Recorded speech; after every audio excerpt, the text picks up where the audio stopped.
Welcome back. We are here for the Between Darkened Mirrors, episode 17, and it has been quite some time. We have gotten through the holidays here, and yeah, we're in a new year. Fabulous. I'm not even going to ask necessarily like previously on just yet, because we just have some housekeeping stuff to work on. We are at 10 mastermind clues right now. 15 is the cap of the in-game timer. And then let's look at the hunters while we're here. Yeah, the only one that seems to have a condition right now is the American Doc with drained. So, I mean, like, of course we can commence with some vulnerable scenes later. But from last time, we did not go over rewards. Well, we did kind of go over rewards for Limehouse Lurker. But I'll just review them again because the players have to pick. Jenny Johnston becomes a recurring side character. Now, as she was let to die, we're going to say that it's her ghost that is hanging around the opium den and that part of London. You get one extra clue on the information move when you seek her counsel about events in East London. And I'm going to say that the character who picks Jenny as a reward will be the only one at that of the hunters that will be able to see and interact with her. Okay. The man in the sun mask becomes a recurring side character. You get one extra clue on the information move when you seek his counsel about other worlds. Vampire we're taking off the table as a recurring side character because vampire dead. Okay. And that leaves two different mementos from the investigation. You will ask another hunter what it is and then add it to your personal quarters. Okay. So that leaves one reward for each player. If you guys want to pick now, that'll be good.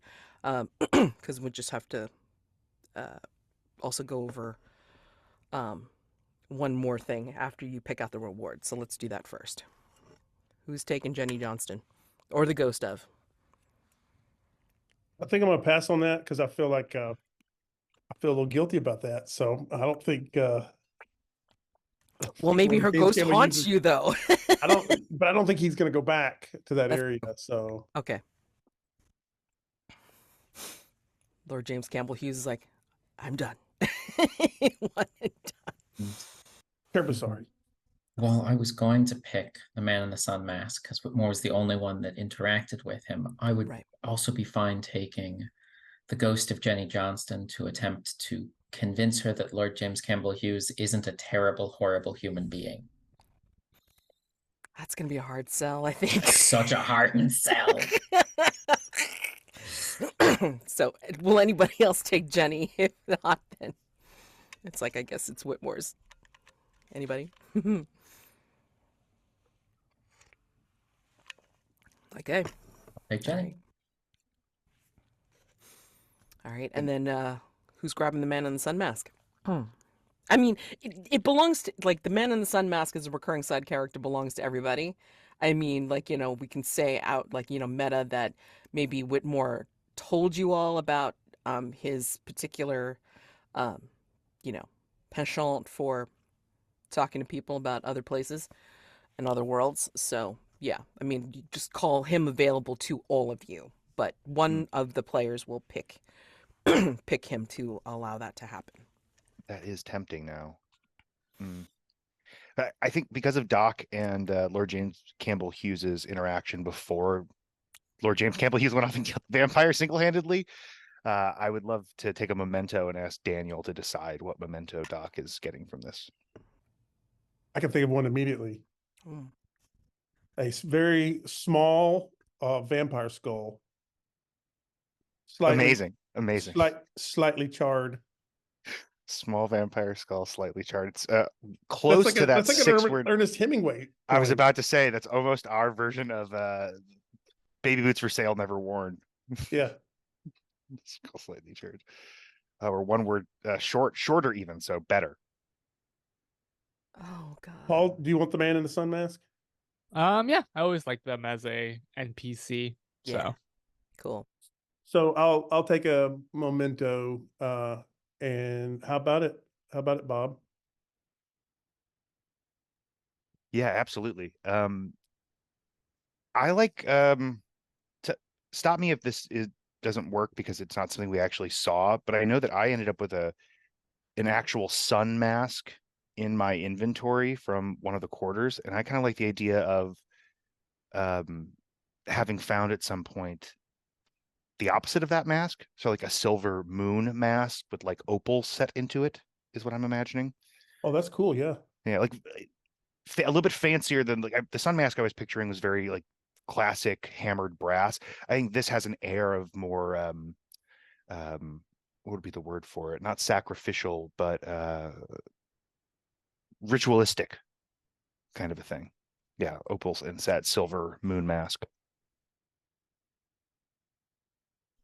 That's very cool. I'm going to quickly add the Jenny Johnston and the Man in the Sun mask to the moves reference tab, so this way you guys know what the moves entail. I'm gonna like relabel Jenny Johnston as Jenny Johnston's ghost, so you know. And I'm gonna actually say that. Let me see if I can do this. Whitmore, this is not a tangible thing, but you may want to write down in your personal quarters that you are the only, or wait, yeah, you are the only one that can see Jenny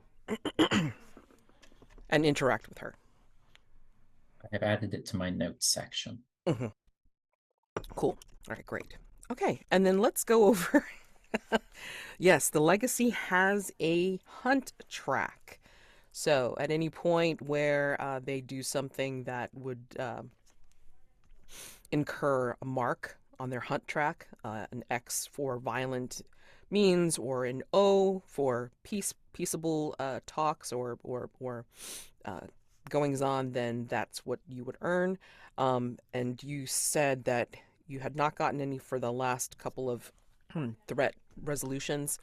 So I said that the Limehouse Lurker was definitely dealt with violently, so that's an X on your hunt track.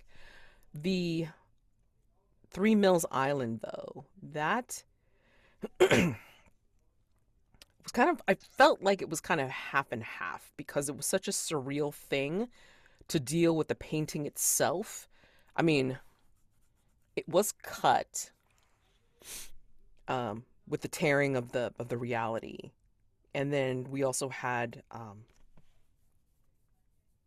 Doc's fight off to the side with Peas Blossom. So, I mean, unless you can figure out a way that it could be parlayed into a peaceable solution, I think it's more violent. So that would be an X.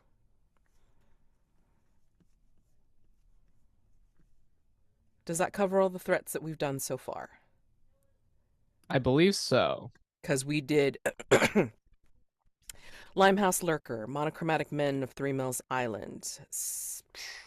St. Petersburg Mirror was an interesting one. It was resolved, but I mean, like, the mirror itself is, I believe, a servant. So, yeah. Oh, that's one I don't think, because I wasn't here for the resolution. I don't think I would have remembered to Right. get a clue for that one also. That was kind of violent, though. They stormed the Russian embassy, so take an X for that. You Perfect. You have your companions to thank for like all this violent means. Incredibly violent, if I do remember correctly. Yeah. Whitmore had a shotgun. When you're not here, we overcompensate.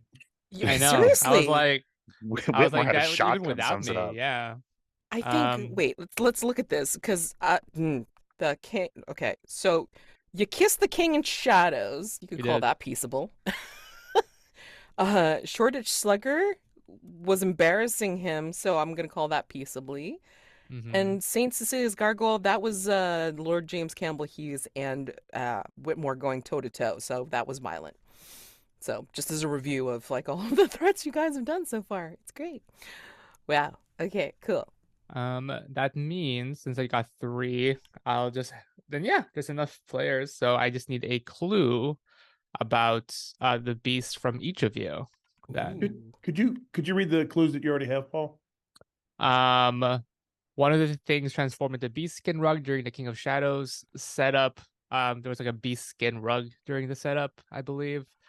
Sickly green, 13 moths at my window when I woke up. Script that says I'm finding a clue.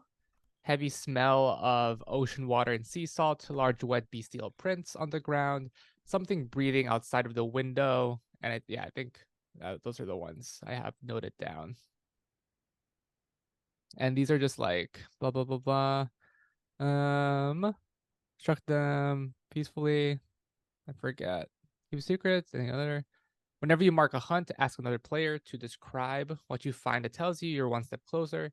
These clues should be very small or subtle, a feeling, a scent, a shadow, or something in the air. Then I think I'm going to give you the sense that you're being followed. And I will give you the scent of charred opium. And I will give you that sometimes outside of the corner of your eye, your own shadow seems to move with its own accord. I want to say it has like a hunched over quality. Again, these are all things you're seeing out of the corner of your eye, so it's hard to make sense. But some part of you wonders if it isn't like your shadow crouching on all fours, like some sort of predator. Thank you, everyone. All right, very cool. And Oof. Mads, we never locked it in officially, but that move, that custom move I pitched you, everything echoes. I don't know if you remember that and wanted to give that the green light. Let me just go over it one more time. In the Yeah. meantime, Lord James Campbell-Hughes, did you have your Mask of the Past ready? Oh yeah, I've got it. Go ahead and do that. So this is from the perspective of the boy who we've established is a Fey folk named Cremorne. Okay, so narrate a flashback showing how the boy Cremorne, how they faced a reckoning for the crimes they committed in helping the explorer commit the crime against their village. And so we see in this scene, it's a dark, dilapidated house. There's a fire in the fireplace, and it's got a leaky roof. The wallpaper's peeling. The furniture's all moldy, and we see Cremorne looking out the window.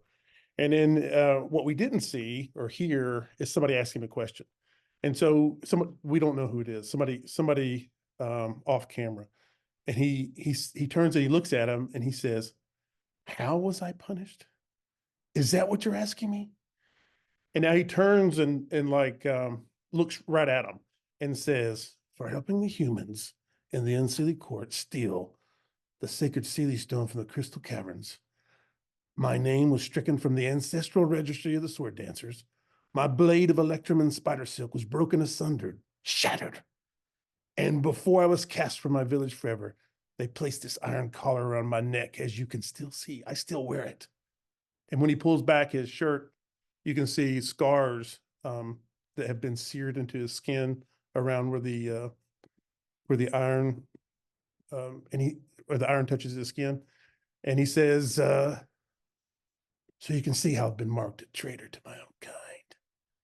And then he turns and looks back to the window.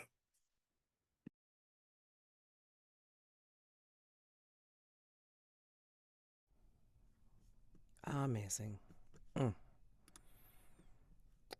Okay. Hold on. Let me just do this real quick.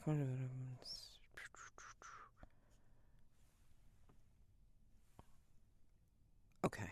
So I think, yeah, Doc, I'm just sending you a DM confirming, what it involves. I think that's what we discussed. And then you should be able to pop it into your custom move cell, when you have it down. But yeah. Cool. Yeah, I think it's a good idea. Just have to remember to give yourself that advantage if you get one. Quick question. Is that something we could put into the sheet? Like it would be day phase, right?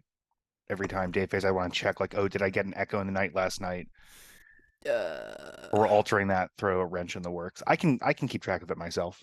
Yeah, if you don't mind, because I mean, like, I don't know exactly how the day phase, dusk phase stuff like pops up and Right. is attached to, like, I don't I'm okay with creating character keepers. I'm Yeah. not great with figuring out the tinkering behind the scenes. You don't want to just So, start shifting stuff around and pressing buttons and stuff and breaking things? and Heck breaking things. Yeah. no.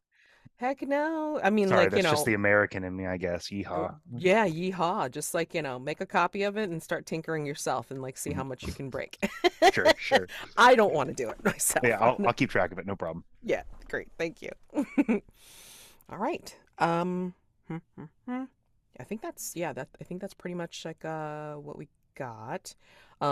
Just as a reminder, what's still on the board for your threats is Creature of Cremorne Gardens. You answered the question, is the creature real or is it a hoax? You determined it was real. And what does the creature want is your question to answer to resolve the threat. You resolve it by luring the creature to you, then destroying it or convincing it to go back to wherever it came from. Your choice. All right. And that's complexity 4. Looks like you only have 2 clues on the board for that right now. And then West End Wraith. The threshold question is Lily DeVere or Billy Bowman the target of the Wraith's obsession? And does the Wraith seek to help or harm them? Complexity 2. You currently have 2 clues on the board, but I know how you guys like to roll, which is with pluses and not straight or with negatives. So you want to collect a few more clues on that one. And then the new threat. So I have the pleasure of bringing this to you. It was included, I believe, in season 3, but this is the revised version that just play tested recently. So this, I believe, is going to be its final form, but who knows? And we all know how I love to play around with stuff. So just going to introduce the Beadle. Tulsita Desai, a Lascar sailor, has come to Hargrave House with sensitive information yet to crawl into the tabloids. His tenement mate and lover, Harsh Uman, the Beadle of Cornhill, has taken ill in the most peculiar way. The Beadle, as a historical note, is a public morals enforcer. A Beadle ensures that citizens obey the Sabbath. A Beadle serves also as town crier, delivers news, disperses noisy urchins, and solves squabbles between parishioners at their local congregation. So, Harsh Uman, the Beadle of Cornhill, has transformed into a beetle. Despite this strange event, Tulsita determines there were 2 unusual moments that preceded the transformation itself, and may prove leads into what happened. Uman had been experiencing a deep melancholy for a long period, and had told Tulsita that he had confidence his prayers for a cure would be answered. And the second potential lead was that the beetle was found transformed a day after Tulsita and he had gone on a date to the Cirque National, housed in London's Zoological Gardens. He asks for your help, if only to determine whether this is an anomaly or an omen of a larger pattern. So, your threshold question is, did an experience at the circus lead to the Beadle's transformation, or was his transformation a result of his own prayers? Complexity 2. Answering this unlocks the next relevant question. Okay? There is a mask associated with this particular threat. The Mask of Transfiguration. All right. Oh, actually, no, I'm sorry. There's 2. Mask of Transfiguration and the Mask of Brooding. Okay? So you have a couple of choices, or excuse me, several choices around here that you can investigate. One of the things that was not mentioned, was that the person who owns their, hold on.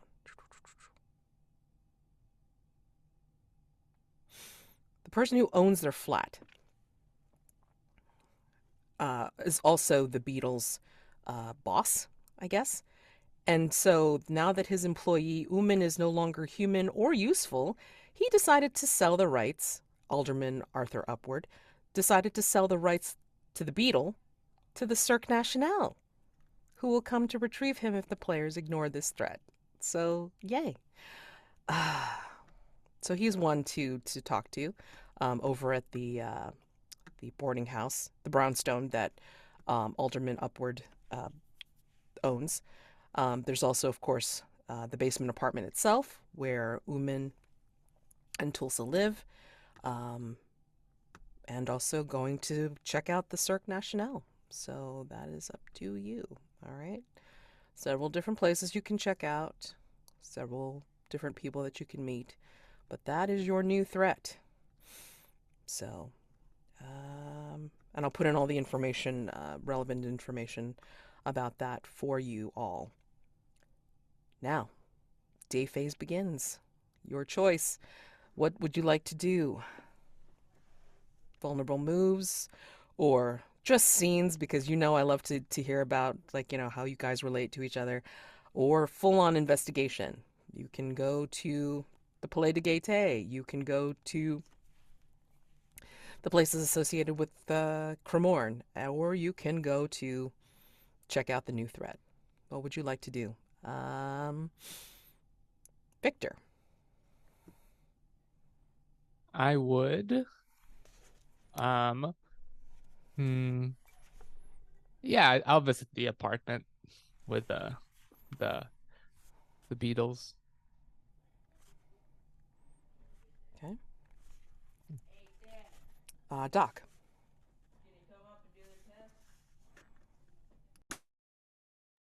I think I'm gonna follow up on the creature by doing kind of what I hinted at, or not hinted at is the wrong word. I mentioned I wanted to go visit the saloon and like show face to my old employer, or perhaps I think Doc's plan is go to the old American saloon, talk to some of my old coworkers, see what they have to say about this creature, hope that my old boss doesn't show up, because Sure. who wants to have to deal with that? No one Okay. does. Okay. But I'm not gonna, be caught skulking. That would be worse than being caught back at the saloon if I got caught trying to skulk as though I was hiding from him. Okay. All right. So you want me to put down not skulking, yeah? Yes, please. Yeah. Not If you could skulking. underline that I just one will. time. Thank you. Okay. Got it. Okay. Whitmore. As much as I'd love to see the interaction between Doc and his former boss, I think Whitmore's headed back to the West End to try and interview uh, both the performer from last night's dreadful performance, as well as possibly get some more information from the stage manager, or just the manager. Okay. Yeah, Lady Pipewell had the sense of mind to hide, or cowardice, whichever you want to put it. It doesn't matter. But yes, had the sense to hide, so this way the noose didn't go around her neck. Yeah. Um, okay, and last but not least, Lord James Campbell-Hughes. I think since he encountered some fish-like folk in the realm of the Fae, I think he's going to go with Doc.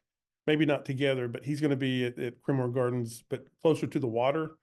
I think there was like a pier where Mhm. people were attacked, and see if he can find any signs of where the creature's coming in and out of the water, or if Sure. it can shape change if it's somebody's coming in and out of the water. Oh, absolutely. You can probably hit Chain Walk, which is closer to the water, but leading, like, into Cremorne. And like I think that's kind of where Whitmore and Doc had seen, like, Whistler, because he was able to like paint some views. But yeah, we'll head you in that direction. Okay. Palais de Gaieté. Okay. All right. Are you at least going in the same carriage for Cremorne Gardens? I think that's all right. Yeah, I mean, for some reason I always thought Doc rode a horse, but I guess that's true. Calliope's there, so I mean, like, that's a thing. Mhm. but I don't mind. Yeah. Whitmore would also make sure that there are lunches packed for both of you. That's very sweet. One of them contains a little note, and he may have been careless this morning as to who got which lunch. I Oh, think please, please, get the wrong bag. yeah, Get the wrong bag. I gotta vote for me getting I- Lord James Campbell-Hughes' note. I gotta vote for that, please. It's your call. I mean, you have a condition, so you can conceivably do a vulnerable scene in the carriage if you want. I mean, I am totally up for that if you want to do Ooh. that. Well, I was gonna say it sounds like so out of character. We haven't seen Calliope for a very long time. So Right. in my mind, she's getting very bored in that imaginary stable that she's in. Mm-hmm. And so I think, I mean, Doc likes to ride Calliope whenever he can, but also would insist on not wanting to turn down the invitation to share a carriage, and so would insist upon the far more inconvenient version that in his mind fixes the problem, which is to just ride Calliope next to the carriage that Lord James Campbell-Hughes is in and like insist on, don't worry, man, you just keep this window down and we can chit chat through the window. It'll be fine. Does that Yes. make sense? Chit chat through the window. Okay. I mean, like, yeah. That will definitely, if you pick that dawn question, by the way, you have dawn questions. If you want to pick that dawn question about sticking out in London, damn. Yeah. Ooh, would it not be too cheap for me to switch to that? Because yeah, you're right. That would really add up, huh? I didn't say a thing. Okay. Neither did I. So yeah, if you haven't already figured out your dawn questions, figure out your dawn questions. New cycle begins. Alrighty. So yeah, you two are heading to Cremorne in the weirdest way. Conversation? Lunch? I don't know. I think Doc would be curious about how the vampire went down. I mean, the last time we were in a room together, Lord James Campbell-Hughes was telling Doc about the looming specter of vampires and how he has spent his life skulking in the dark corners, beating them back at every possible turn. And then Doc got a little bit drunk and threw up in a horse trough and hung out with a dog all night. And now apparently there's one less vampire. I also got the skull. I was given a tiny child vampire skull. And so yeah, I think Doc would bring that up. Doc would be like, Lord James Campbell-Hughes, I meant to ask when you gave me the trinket you got on the hunt, but I was a bit arrested. How did that go? Did you run into any trouble?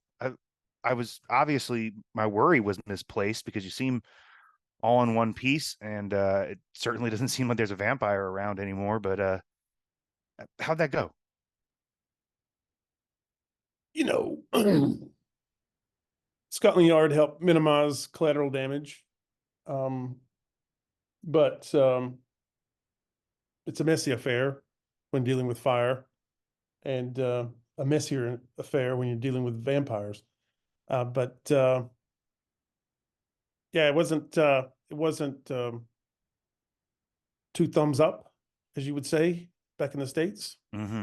Mm-hmm. Huh. Well, that does sound like a bit of a messy affair, but if there's no vampire and no one got hurt, that's I mean, better than I could have wished for. You know, I was thinking after our conversation that night, and I didn't want to jinx you, but now that it's all said and done, maybe I can tell you what was on my mind. When I was back in the States out west, used to ride with this guy named Gregory. And Gregory had the same attitude about gophers that you do rather, about vampires. Was obsessed with them, thought they were insidious pests. And he even used to take little scratch marks. He'd dig them into his Arkansas toothpick, this big knife he had with him, for every gopher everywhere we camped that he could track down and deal with. And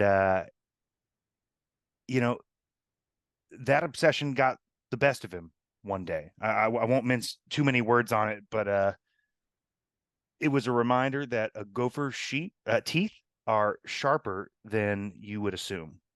And so, yeah, I was worried last night that the same fate would befall you, but you're no Gregory, and vampires are not gophers, is what I've learned. Oh, I took precautions. Trust me on that one. But alas, there were some casualties. Oh, I'm sorry to hear that. Just Could have been worse. Could have been much worse if a coven had been established in Whitechapel. But you pull it out from the roots? I believe so. That's good. We should make a point to celebrate later. That could have gone real sideways, not just for you, but as you mentioned, for all of Whitechapel, for all of London. We should make a point to celebrate. Too soon to celebrate. Too soon to celebrate, my friend. But because this vampire did not appear out of thin air. There's others.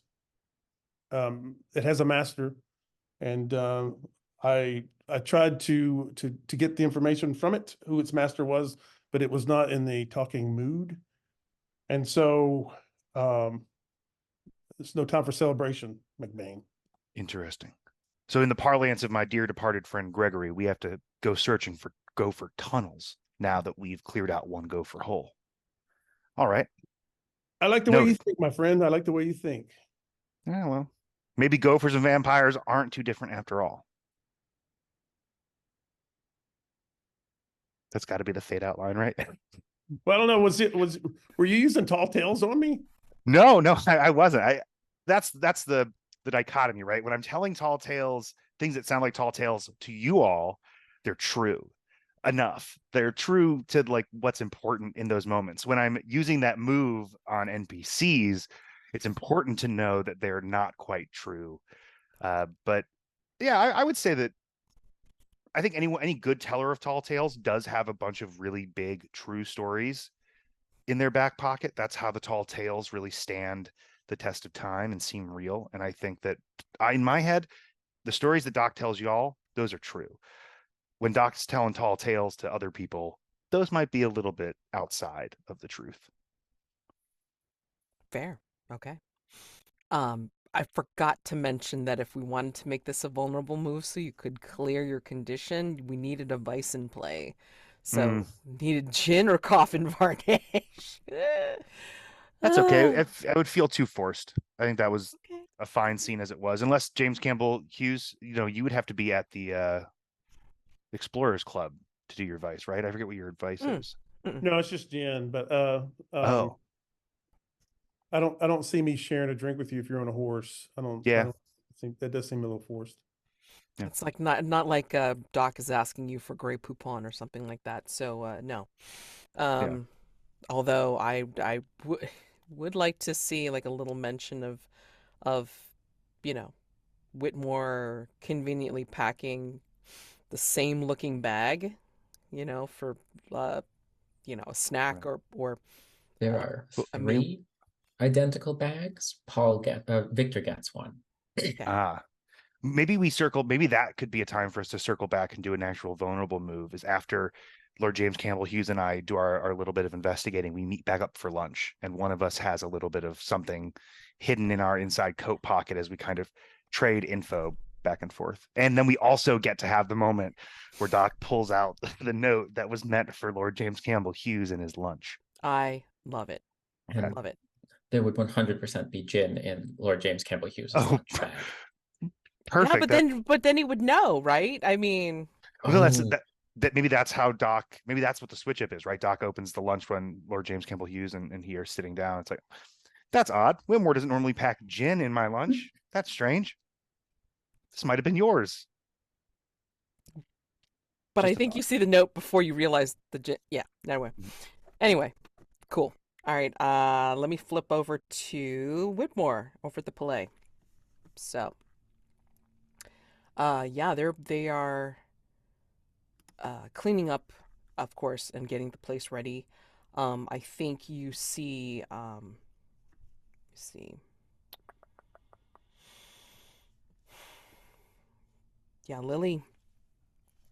Lily is there greeting you. Um, and hoping that you are feeling quite all right, Mr. Whitmore. That was, unfortunately, a very exciting evening we had. Fortunately, it was, though the performance was no less spectacular, and I'm sure, were it not for all of the morgue wagons pulling bodies out, it would have made for a spectacular show. Are all of your staff and the actors, actresses, and other members all right, or were any of them caught up in the Wraith's wrath? I am getting ready to put a sign saying we are postponing tonight's performance because of this tragedy. There were several uh, several casualties from last night, and of course, Scotland Yard doing the investigation. But the DI in charge is saying that he needs to come in and, well, he's already combed the theater for some details, as he puts it, but has not yet found any evidence, he says, for trying to convict any one person or persons for this dastardly deed. I tried to tell him about the legend of the Wraith, but he scoffs, of course. Scotland Yard has a tendency to do that.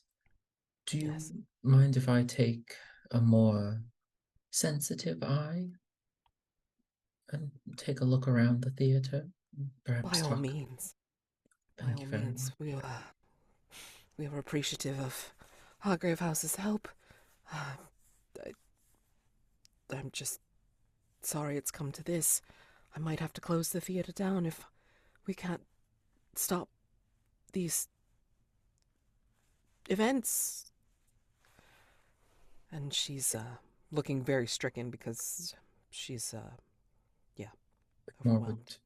Whitmore would put a hand on her back and offer her one of the handkerchiefs out of his coat pocket.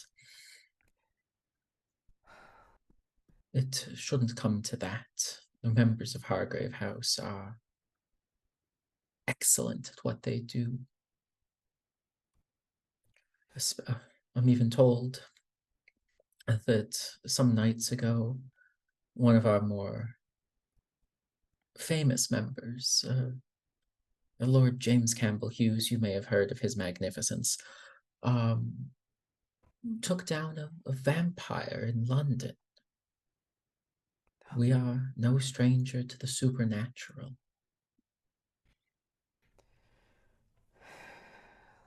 Were that easy? Easy. I apologize. I do not mean to diminish what you all do, but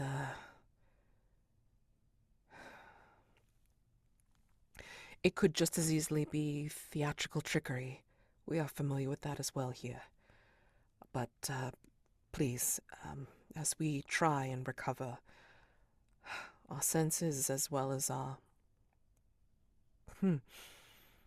respect for the boards, let's please investigate as best as you can. There might be some pushback if it seems too soon for some, but tell them that they can speak to me if they are giving you problems. Absolutely. And realizing that on a bookkeeping note, we didn't do anything for Memory as the Servant. Oh, I'm sorry. No, that was the day thing, right? Yes, dawn phase. Yep. Okay. While in the theater, Whitmore would take a note probably from a playbill or something that's got the text "Love Never Dies" on it.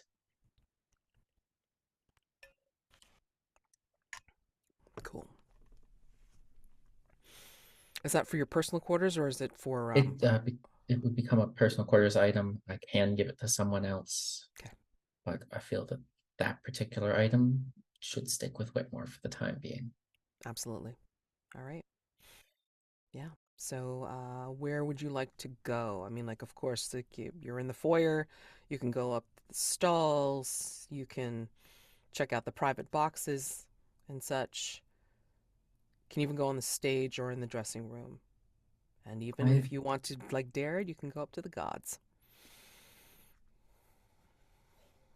I'm not familiar with that particular turn of phrase as far as the theater is concerned. Would that be the rigging? Yeah, it's the set of catwalks and rat Mm. lines. Yeah.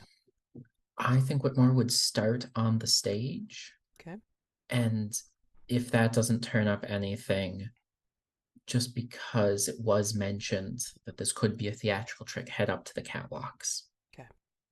Well, on the stage, it's still lit by bright gaslight as people are cleaning and such.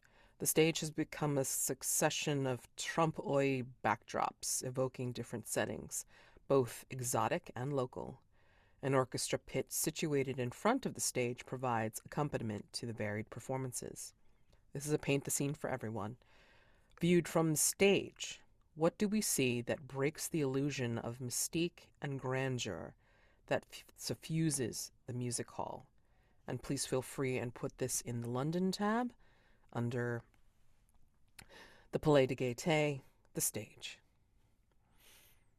Viewed from the stage, what do we see that breaks the illusion of mystique and grandeur that suffuses the music hall? Gotta post that to the chat. I think there's like some like the sets, the interchangeable sets that they use. From the audience side, it looks like a castle wall and things like that, a fountain. But from Whitmore's perspective, it's just like cheap plywood and very thin and very fragile, and not the castles and the fountains that they appear to be. Say that as Whitmore steps onto the stage, you can hear the creak occasionally of stepping on the wrong stage boards. The actors and all of the blocking that are done for their shows avoid these at all cost unless it's intentional. So theater goers don't actually know how bad a condition the stage itself is in. I think as Whitmore heads to the stage, I think there are the performances here. There's like a element of like very mysterious, very avant-garde. People are probably like really weird, diaphanous costumes. And I think it's like when you catch a mascot at like Cinderella, like eating actual food at Disney, if you can catch them. You see like a diaphanous person who's supposed to be like a ghost or something, just like eating like the greasiest food, and just kind of like gives you a head nod as you go on stage, still in their like wonderful costume, but just like eating a regular person's meal. The thing I'm thinking of is on the stage itself, something you certainly couldn't see from the audience, but I don't know exactly what it would be in this era. I know we're not super hardcore on time stuff, but I don't feel like spike tape exists as it does now back then. So like the thin rolls of tape, all different colors you use to mark blocking points on the stage. If you're a stage director, through that process, there's such a difference. If you're watching it in the audience, it all looks very magical. The sets have a part in that as well to kind of transport you. When you're on the stage itself and you look down, it's just, for a lot of productions, a densely packed map of colorful pieces of tape in different shapes that mean different things that are really important. So I was thinking, I see in the chat, yes, chalk or paint, probably paint. I'm going to say paint. I'm thinking of how, obviously, like most theaters, the actual stage itself has a black kind of flat paint on it. And chalk being too impermanent, that would get scuffed off every production. So I think there's like little thin bits of kind of bright but not reflective paint that map out the blocking of the performance, and it really forces you to remember as you stand on this stage that while this is still, theater, which is a magical art that transforms and transports, you're basically sitting on a giant tool used by these performers, right? It's this workspace almost, and it gives a kind of workmanship quality and attitude that kind of changes the atmosphere. And this is where you find yourself, Whitmore. Maybe you're looking out from the stage, and then seeing like the seating, but then all these other things that are like essentially behind the scenes that the audience will never see. What do you do here? Like, how are you investigating? I would imagine that Whitmore would keep his eyes to like that center point in the stage where the wraith appeared last night. Trying to figure out both where the wraith came from and where it went to. Okay. Go ahead and roll me an information move, please, with reason, as you're picking through the stage. Would I be able to use the large prop book personal okay. quarters item, as Whitmore would have some familiarity having read through a book that was made of other books designed to be flipped through for stage presence? Sure. Go ahead and add that as advantage. So 3d6 plus reason. Take the two highest. Yes. Ah, good. I have text on the 6 side, and I can never remember if it's on the 6 or the 1. That's a 14. Whoa. All right. Great. Fabulous. Don't worry, the other die was in fact a 2. Oh boy. Okay. Now I got to look at small print here because, damn, that's a very good roll. I give you narrative control to tell me. Let's see. Give me a second. Well, you get a mastermind clue, and you definitely get a clue here. So you definitely succeed in finding. Oh, this is cute. All right. I think as you're picking your way across the stage, any particular part of the stage that you're looking at or looking in? Since the wraith interrupted mid-play, yes? I believe so. Whitmore would probably be stepping around whatever the current set dressings were for the scene that it interrupted. Possibly even like climbing up the back of a set piece to get a better look at dead center stage. No pun intended. Right. Well, I think in this recess that you find yourself, I think you notice something sticking out. And what you will see is a ticket stub for the Palais, and it's kept very safely with a pressed red rose. But this would be on the stage. Perhaps the wraith bought a ticket? And Whitmore would take the 2 items and You hear from behind you. That's a very polite wraith we have there. would Whitmore recognize this voice from the moment it's spoken? Otherwise, he's going to turn around and see who it is. Yeah, this is somebody that I don't think Whitmore has met or seen. Do you mean in having purchased a ticket for the play, or having killed all of those people? You see what looks like an older, handsome woman, kind of looks very solid and self-assured. She seems to have, and pardon if I've introduced this person already, but again, multiple campaigns, confusing circumstances. So anyway, yes, this person has like what looks like a bandolier of little knives, like little throwing knives, and she sees that you have picked up the ticket stub and the pressed red rose from behind the screen, and she kind of like points at it with one of her little knives in her hand.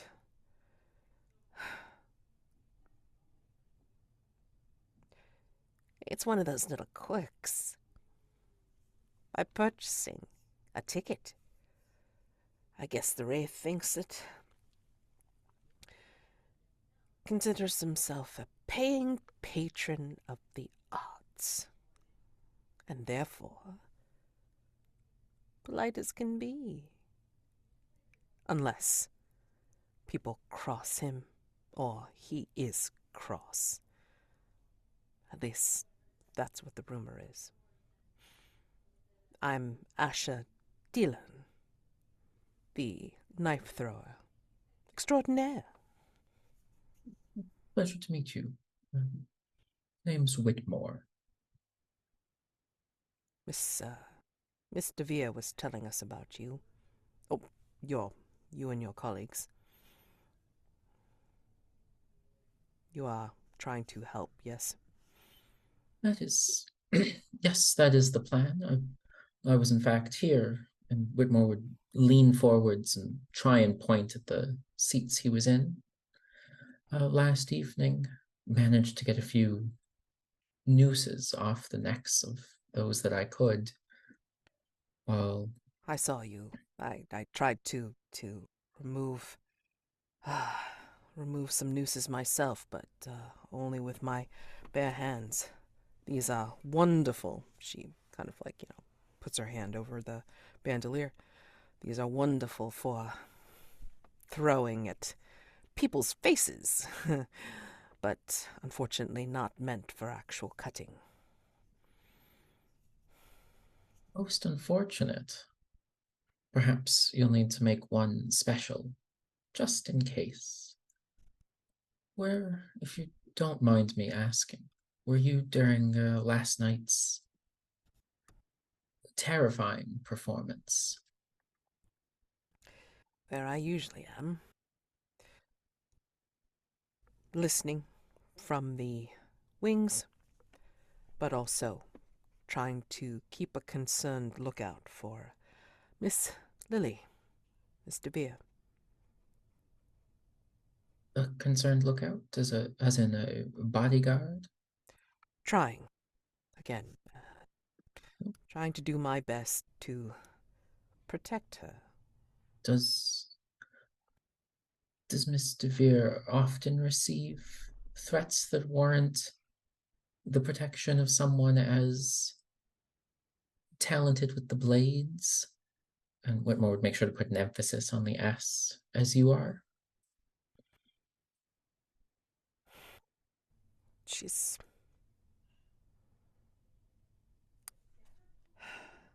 I have no need for a respectable life here in London. I mean, it's best to be where I'm appreciated. If someone's willing to pay me to hurl steel and ogle girls in skimpy garments, count me in. She's allowed me to have a living of some sort here, and I have to tell you that I have a deep affection for her. I don't want to see her hurt. I know the feeling. There's definitely a stronger bond than many would expect between an employee and a factotum. Roll credits. Sorry, had to. But I understand that should the wrath of this wraith continue, the West End may lose this venue. And I don't think any of us, you especially, want to see that happen to this beautiful stage. What one would say, pointing out the fake boards, the paint-covered floor, the creaks and the cracks.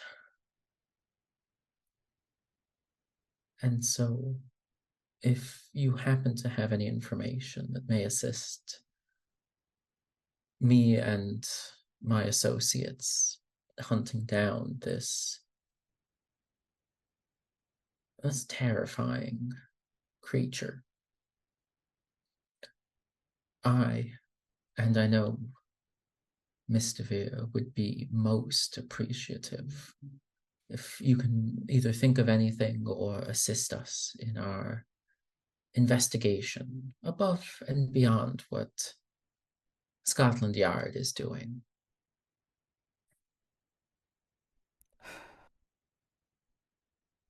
I don't think this particular thing has anything to do with the Wraith or your current investigation. But someone found this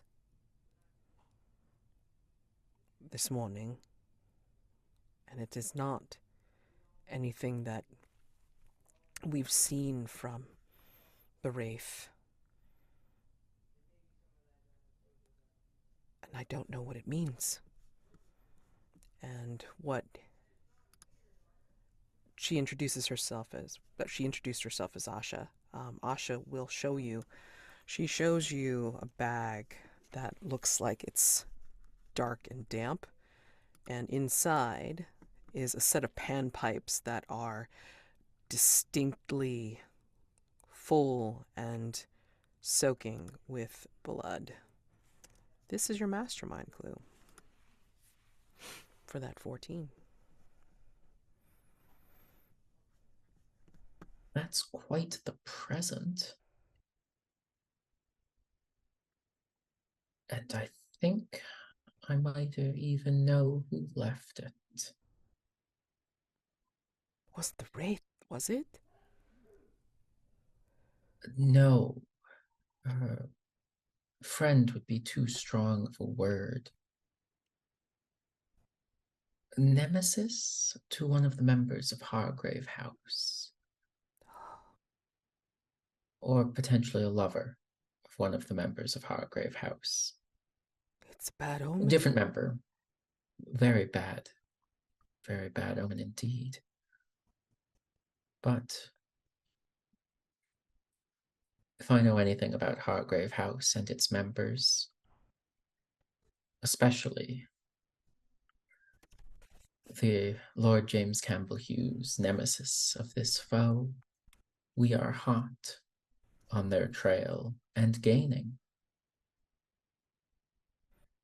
Whitmore doesn't know this for certain. He's lying to try and keep the calm. He'd hope, but he's just as lost as Asha is. I think Asha will come a little bit closer to you and kind of whisper to you a little bit conspiratorially. She's also taller than you, by the way. I don't want to see Miss Lily hurt. Anything you can do to protect her, I will do my best if you will do yours. Whitmore will pull out his crucifix, hand to God. And we fade from there and then go to Victor. Victor, you make your way to Whitechapel, I believe is where it is. Give me a second. No, Threadneedle Street. Sorry. Yeah.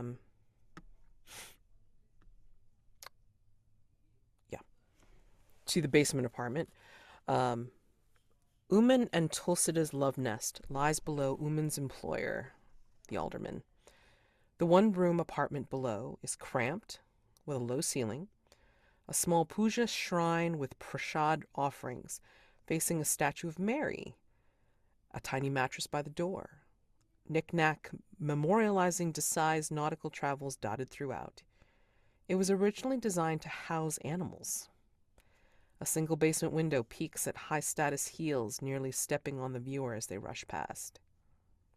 Paint the scene for everyone.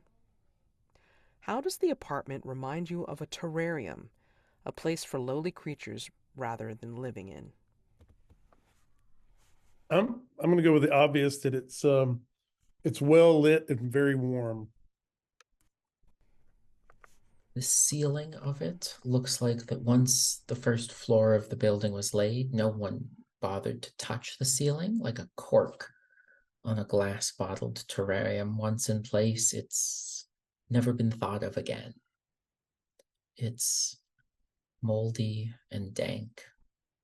The ceiling just sits there. I think the windows have embellishments painted on them. So like on the bottom part of every window of the building, there is in like a heavy green grease paint, like the impression of window box plants meant to kind of like brighten the mood, brighten the facade. But it gives a very artificial, again, terrarium like vibe, especially for the windows that are especially dirty because of how thick the grease paint is.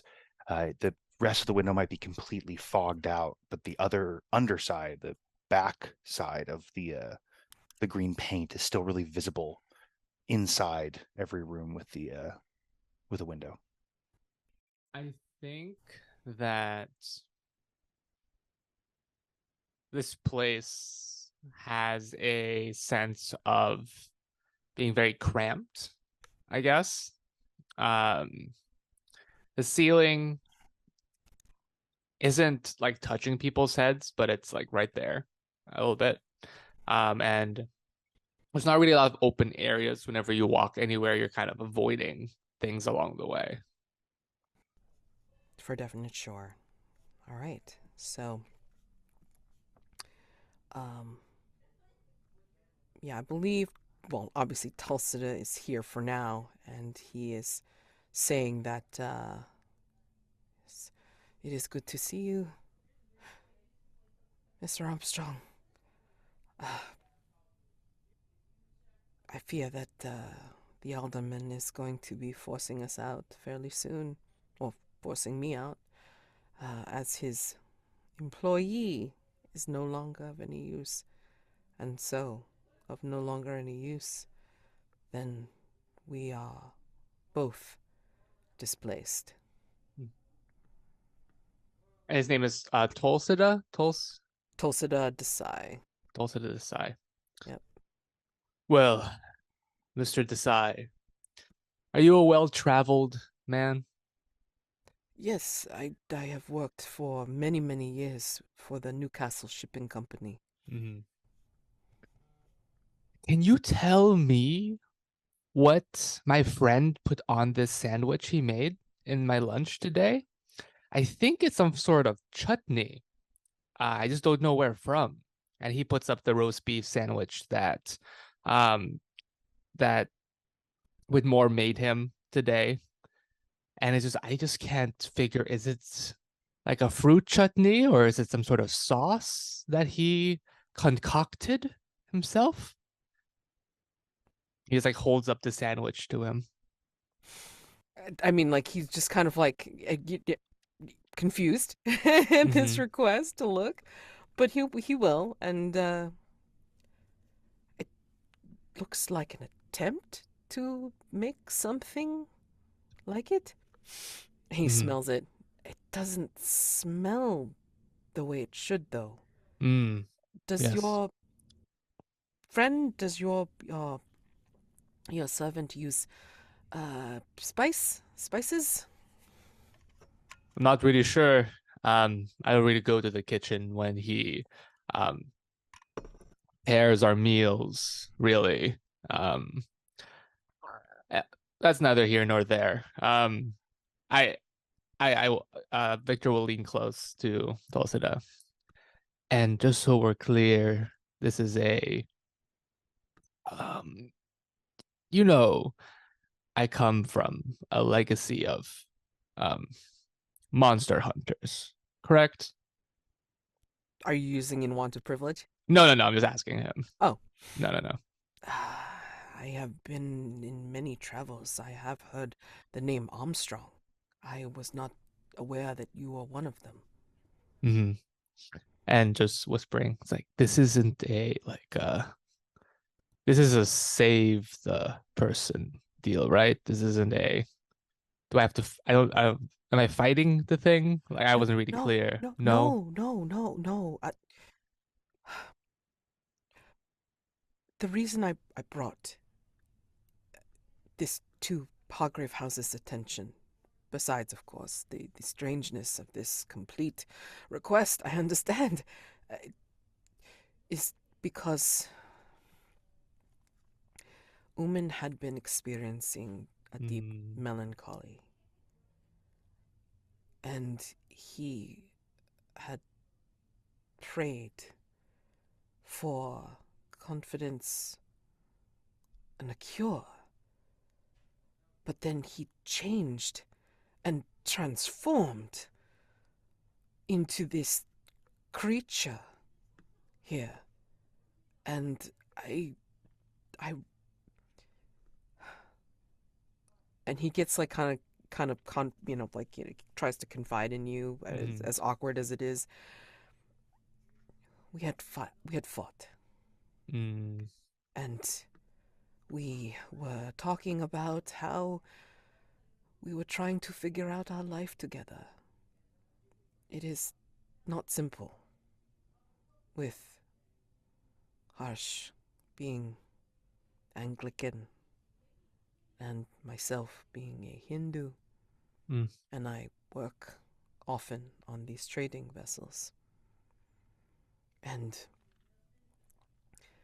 well, maybe you should take a look yourself before the Cirque comes and takes him away. And he brings you into, I mean, like, it's a small, cramped place to begin with, but then there's like a back door, like a door like towards like the back of this tiny apartment. And when you get in through the door, you will see this thing. It is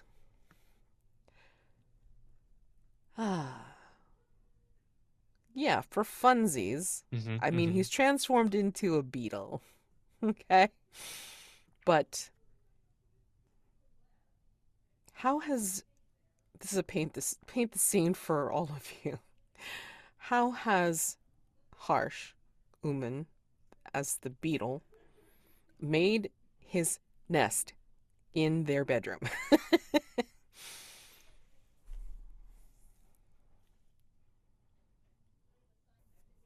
Imagine this insect is human-sized.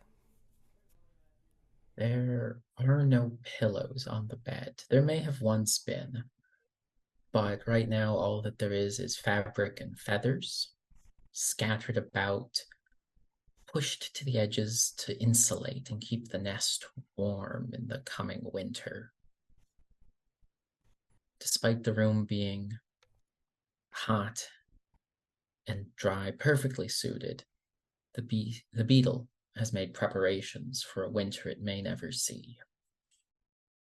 I think the beetle likes to be able to explore this whole place.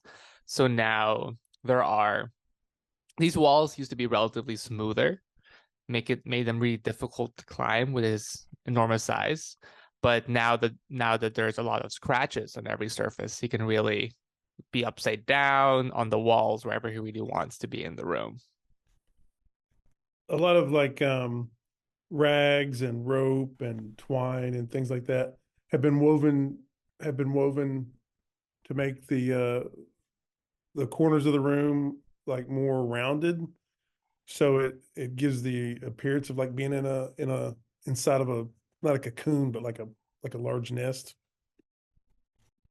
I think from the ceiling, there are maybe 3 or 4 in this room, like papery kind of masses that, to like the casual observer, certainly the casual person from England at this time, might seem like vaguely Asiatic paper lanterns of some culture or another.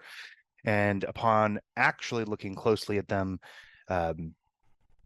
they remind you more of wasp paper nests, and you can see something just pulsating just within the light shadow of something. Nice. I think Harsh is aware of you, like you as being new, Victor, and he will crawl and seems rather curious, like the antennae are like kind of like waving like in your general direction, and you see like maybe some beady eyes of sorts, Mhm. and will actually come up to you and then maybe get up on like on a surface to try and like kind of touch you with like one or two of their legs. Mhm. And kind of like it feels like being patted down with like a branch Yes. or a twig. I think Victor just takes that as an opportunity to shake his hand. And he goes, "Very nice to meet you, Mr. Uman. I will not lie to you. This isn't the first time I've met someone transfigured into an insect. But honestly, I don't remember how we dealt with it last time. I know we resolved it, but I honestly don't remember how. So we'll figure this one out too. It's probably the same thing. Um, and so let me take a closer look at you. I will pull out, he pulls out a magnifying glass, I guess, from a detective's kit, and we'll Okay. just examine this new creature. Information move if you'd like Mm-hmm. to do reason, because I mean like yeah, you're Yeah. just yeah. All right. Oh, even with a +0 with advantage, that's going to be a 10. Nice. All right. Okay. So in looking at Harsh and then just kind of like checking him out, let me see. How exactly do you check Uman out even with the magnifying glass? Mm-hmm. I guess it's very similar to how um like one of those judges at a dog show inspects a dog, but with like a much larger beetle. Kind of just like looking at the legs, looking at the eyes. Yeah. This isn't really usually there's researchers that do this like for Victor. Right. But like, every Armstrong is trained just to like rudimentary monster examination either way. Right. Okay. Okay. So I think what happens is you're like, maybe, like just kind of like checking heft or Yes. like, like kind of feeling his I don't know, with the appendages basically, Yeah. and then looking into the beady eyes and like maybe the antennae are actually like kind of like, flittering across your face. I think that you get a snap of a vision here. And I think you see what looks like a dark-skinned man, very, very well built and everything, like, wearing some traditional garb, but the head is of an elephant. And I think, from your study of cultures and myths and everything, you recognize this as the elephant-headed Hindu deity Ganesha, remover of obstacles, who is now present with you. You feel his presence here. And this paint the scene is for you specifically. How do you know this? How do you know? Like, what do you feel in your bones to let you know that Ganesha is right here with you right now as you examine Harsh? I think going back to the mentioned Al Rumi's which is one of the uh historical monster hunting families. They're the stealth assassins of the monster hunting world. But I think they're also very religious. I think for a period of time, Victor was I don't think they really like train under the families. I think they expect all the legacies just to hang out with each other and then like just like trade information. So there were just like his friend always had this like ritual, not really like small symbols, like finger symbols that he would just like click every now and then to just like center himself. And I think Victor hears that right now in his ears. Oh, the Zills? Maybe, yeah. I Yeah. think there's something like that, yeah. Yeah. I used to belly dance, so that's why I kind of know what they're called. Yeah. So, okay. All right. So you hear the Zill sounds. Actually, like I'll put it that way. Mm-hmm. Yeah, and that's your clue. That's your first clue for this. And I think you'll hear distantly as you're getting this vision in your head, and maybe this elephant-headed deity is smiling at you as you feel and hear their presence. Here, distantly, you hear Tulsida's voice saying, "Mr. Armstrong! Mr. Armstrong!" Oh, yes, Dulcida. You looked like you were frozen. Yes, I saw the elephant-headed Hindu god deity Ganesha for a moment. Yes, the situation here is very strange indeed. Very weird. Here, I'm gonna be honest with you. Again, I thought it was gonna be like an easy win, just like a dude turned into a beetle. Pretty straightforward. Now I'm seeing elephant-headed gods. Ugh, Do you God. you think it was prayers? But why?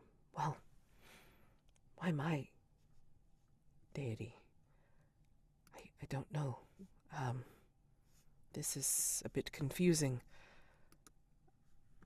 In, Hey, don't worry. If you want to brainstorm some ideas of what this could be, that would be great. You can come back to me with that information. That'd be cool. I'm not the most well versed with these sorts of things. But I will give you as much experience as I can provide. More of a hunter, but this needs more of a handler kind of hand.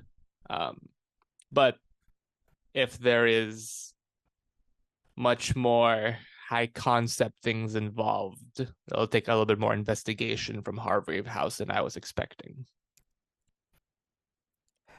I mean, don't know what had changed him. I mean, we always talked about being together and worried about changing each other with our relationship, but we never expected anything like this. And almost as if Harsh can understand what Tulsida just said, I think like the beetle will crawl over and kind of tap with their appendage, kind of like stroking Tulsida's arm. Yeah, and I think we can leave you guys there for this fade. I entered everything that I remember into the Beadle threat tab, so hopefully that's everything that you need. And I just wanted to make a mention of the masks available. So Mask of Transfiguration is like the other ones. Once it's picked, everybody has to do it. But the Mask of Brooding is a little bit different. It can still be taken even after the threat is resolved, but you can only have one hunter use it, and it can only be used once. It is very special. So be careful when you choose it if you want to use it. Okay, so let's head over to Lord James and Doc. I think you both have made it to Cremorne, and then you have gone your separate ways for now, like, so you have time to investigate. And Lord James, you are heading over to Chain Walk. Hoping to get down to the water Yeah. or piers or whatever, where those people were attacked. Yeah, exactly. Yeah, you smell roasting coffee beans around here. There's the whistle of steamer ships in the distance as you go near the water, and the hopelessly stupid giggling of young lovers. This is a very popular promenade for them. It is quite beautiful on its way to the water. Paint the scene. This street, along the harbor, and just a few hundred feet from Cremorne Gardens, will become the center of an artistic movement in London in a few short years. What do you see right now that hints at this future? I think this is one, I can't remember if this is one that I did already, and I apologize if it is. Let me see. Let me check the London tab, because I can't recall. I think we did, because somebody said something about art galleries. Yes. Okay. I don't see it in here, but that's okay. I mean, if you think we've done it, then we've done it. Yeah, we'll just have to pull up that one. Does that sound familiar to you? Somebody said there was like new art galleries opening, and Yeah, we've definitely been down by the lakeside. It's where we met the That's painter. right. That's where you met Mr. Whistler. And I think that was also where Doc disclosed that he's kind of in trouble with Cremorne Gardens from previous time working for them. Yeah. Okay. I remember that now. So never mind. We don't have to do the paint the scene again. But Lord James, you do find yourself out here seeing all these things, and again, seeing all the people promenading, as well as maybe you do see some painters here in various states of either doing the view to the gardens themselves or out in the water, and then like kind of like doing the landscape of the ships. So what would you like to do here as you near the pier? I like to try to get down under it if I can safely. Yeah, I think so. You will, find yourself like, closer to away from the promenade. And then like this is where it starts getting busier as like you start seeing more of the dock workers and the harbor workers as they're going to and fro about their business, smelling very, sea-like and such. There's one fellow that looks a little bit more skittery than the others. He seems to be helping intermittently, but then when he's not helping unload and organize things, he seems to be looking very closely around said boxes and the area. He's grizzled, missing an eye, very briny smell, and he kind of catches you or like sees you there, sees you coming up, and it's like, ugh, it's a bit messy out here, sir. You sure you'll want to be out here? Doing some messy work, my fine fellow. Yes. Have to put all of these. No, Goods. not you, not you, me. I'm doing the messy work. Oh, You're just kind of look like you're poking around. well, I Hey, seen look I here, seen sir. the Look creature. here. I seen the creature, sir. Ah, tell me about the creature. I seen it. I reckon the Zoological Society will pay a very nice price for a living, yeah? Breathing fish man. Assuming it breathes, of course. I mean, I reckon it's got gills and shit. But maybe lungs like us, or both. What do you think? Could be amphibious. He pulls out Lord James Campbell-Hughes pulls out this scroll, and he unscrolls it and shows it to the gentleman, and he's like, this is This is a very old. This is a very old map. But look at the borders. Well, the borders, it's got all these creatures all around the edges that have been drawn. Do any of these creatures on the border of this map, do they look like the fish man that you saw? What was it? It was like dark at night, yeah? I mean, it was looming. It was upright on two legs. And I think, I think it looks like that one. Can, can I use a information roll using that as full Absolutely. advantage? For sure. Yeah. That's my legendary map to Henry Morgan's treasure. Ooh, nice. Okay. Is it presence? Presence, or if you want to like batten down reason. I mean, like it's up to you. Like if you're exerting influence on him and such. They're the same. For presence, yeah. So the stats the same. So I rolled a 9, 10, 11. Nice. Okay, cool. Let me With mark that. yeah. So 11. James Campbell-Hughes showing map. He introduces himself as Abel. Should I boost it up for another clue? That is up to you. Do you want to boost it with a mask? I've got one today. Do you guys want another mastermind clue? Is 12 a significant like turning point number? I think 15 is. 15. Mm. 15 is 15. 15 basically means that you have hit the countdown, and you will, once no more active threats will be given, and once you finish the ones that are active, you will go into the mastermind threat. Unless somebody wants to slow things down, I'd kind of like to spin a Mask of the Future. Ooh. Yeah. I've not done one of those yet. Okay. I mean, I'm like, gonna do that you. then, Mads. I'm gonna bump it up. Okay, so bump it to 12, sure. All right, so let me give you a clue and then a mastermind clue. Give me a second.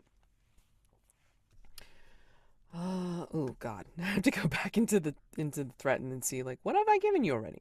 While you're doing that, I can do the prompt that goes with it. Please. If that buys you some time. Yeah, please.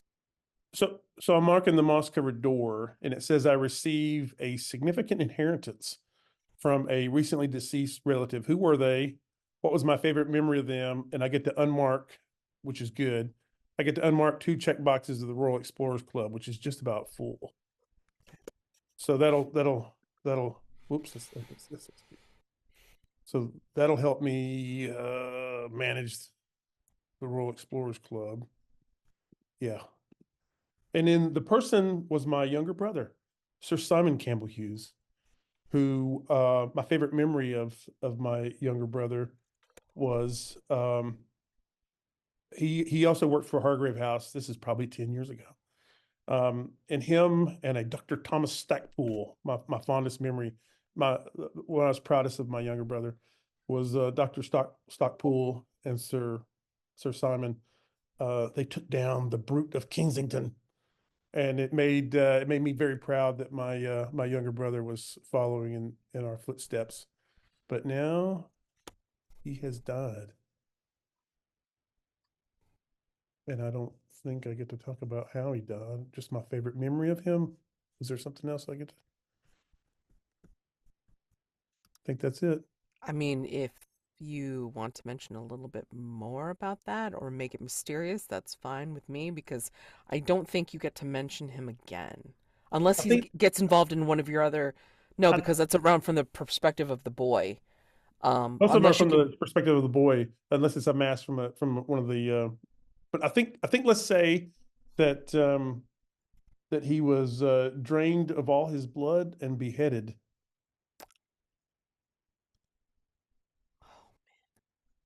Or Simon. Yeah. Devastating. Did you... I have a tough question for Lord James. Were you there when it happened? No, but I think because he was close to his younger brother, I think he should take the condition grieving or something. Would it be fine? That would be fine. I mean, I think you can also, like, parlay that into, like, since it kind of came upon you suddenly and like not like like a chronic ongoing thing, I think you should probably put down it's like, sudden memory of grief. Call it like, to change the Oh, condition because of it the could be like a thought. flashback. Gotcha. Yes, exactly. Sudden memory of grief. That would definitely set you off. I'm going to change this clue slightly because of the circumstances. Um, Actually, you know what? I don't have to. No, I think what happens is he prods your old parchment map and says it's like it looks like this, sir. And then when he does that, he will hurriedly like kind of like paw through his overalls, and then he will show you something that he's found. It looks like this, and like he holds up a piece of scrimshaw depicting a fish-like man rising from the water. I don't think that's in here. No, it's not. Okay. I do see a resemblance in in these two artist impressions of the creature. It's not the same artist. I mean, so there's something in here. There's something in here that two different people saw the same thing. I Do you think have we a could job? catch it. Do you have a job here, or do you just mill about? No, no, no. I am a dock worker. I mean, Who's but your employer? and then he spouts off a company that's here at the dock, at the harbor. They're the company that done hired me, sir. And what's your name, sir? Abel Knox. April Knox. Right, you are. So I think when you're not working, or maybe while you're working, I don't want to interfere with your employer's wages. I'd like to hire you to keep an eye on this dock for the fish man. And if we capture it alive, I think you should get the revenue for the Zoological Society. Sounds like a fair bargain, sir. That's if you do it. Well, You seem a bit shifty to me, but I'm not a manager of it's men. because of the missing eye, isn't it? It's like this eye is a little bit off-putting for some people, some folks. I didn't even notice that you were missing an eye. All Didn't right, even all notice. right. No. Here's my What? card, Ah, my calling card at Hargrave House. If you happen to see something, I will do call upon you, sir, when I have seen what I've seen, and I reckon we can capture this thing. dead or alive. Would it be valuable either way? That's what I'm thinking. Mm. And he tucks the card, like, where he, like, with the scrimshaw. Duly noted, sir. Your mastermind clue, sorry. He kind of contemplates your card. Hargrave House. Is that the place that, you look into some strange phenomena in and around London?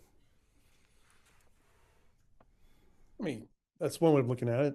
Somebody else might say we're the frontline defense against the supernatural terrors that creep into our lives, whether it be demonic or something from foreign lands, something that eats at the soul of the city.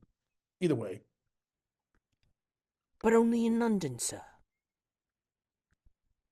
that's the that's the heart of civilization. Yes, man. Yes.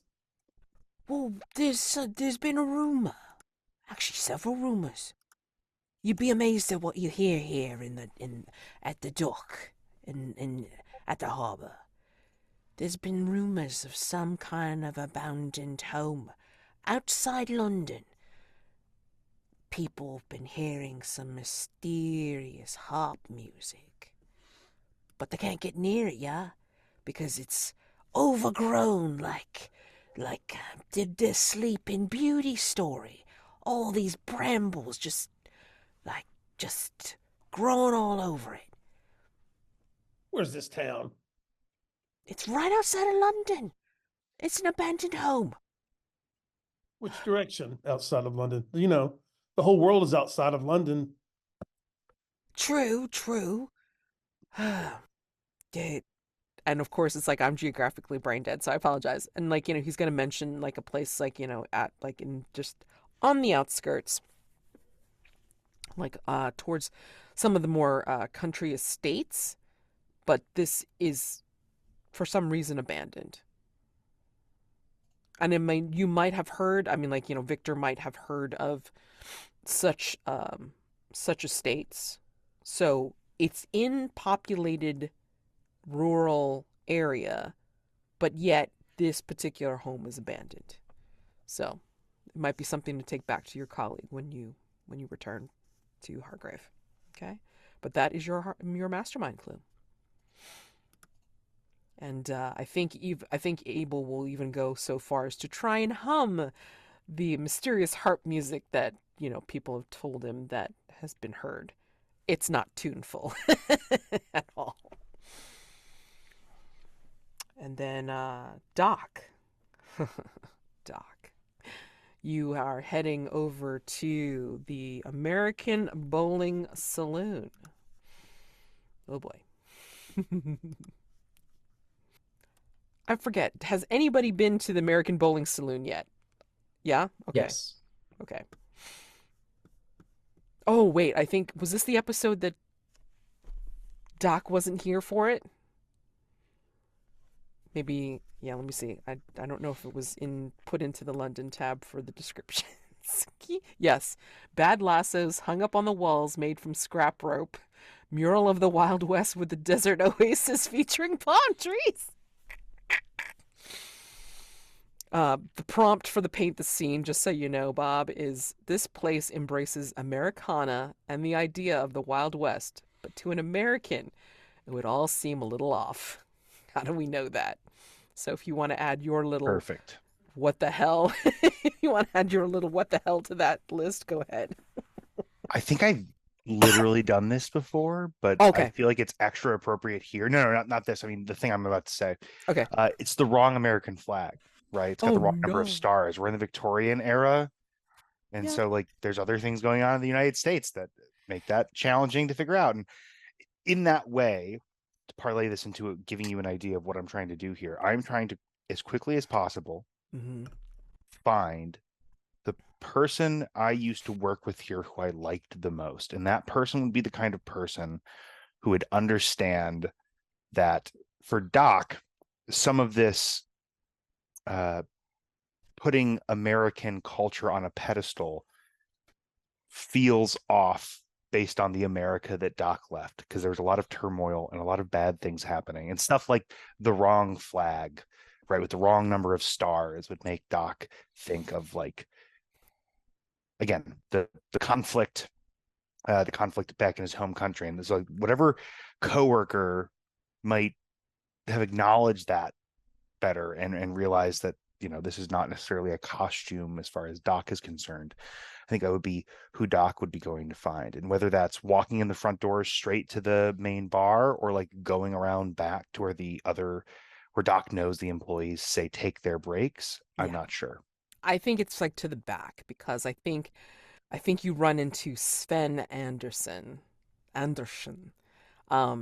And forgive me if anybody that's Swedish watching this thing, that I'm going to butcher your accent, and I apologize greatly. So disclaimer now. Yeah, Sven is tall and broad-shouldered. Thick Swedish accent, great unkempt blonde beard. Like, yeah, I mean, like, he's the handyman, or one of the handymen, but he's the one that for sure. Maybe you've showed him some of the tricks that you've learned, like, being out in the wild, wild west, or maybe you've told him all, like, all of your tall tales, and he's always found you fascinating and kind of like easy to get along with. Maybe taking him out to the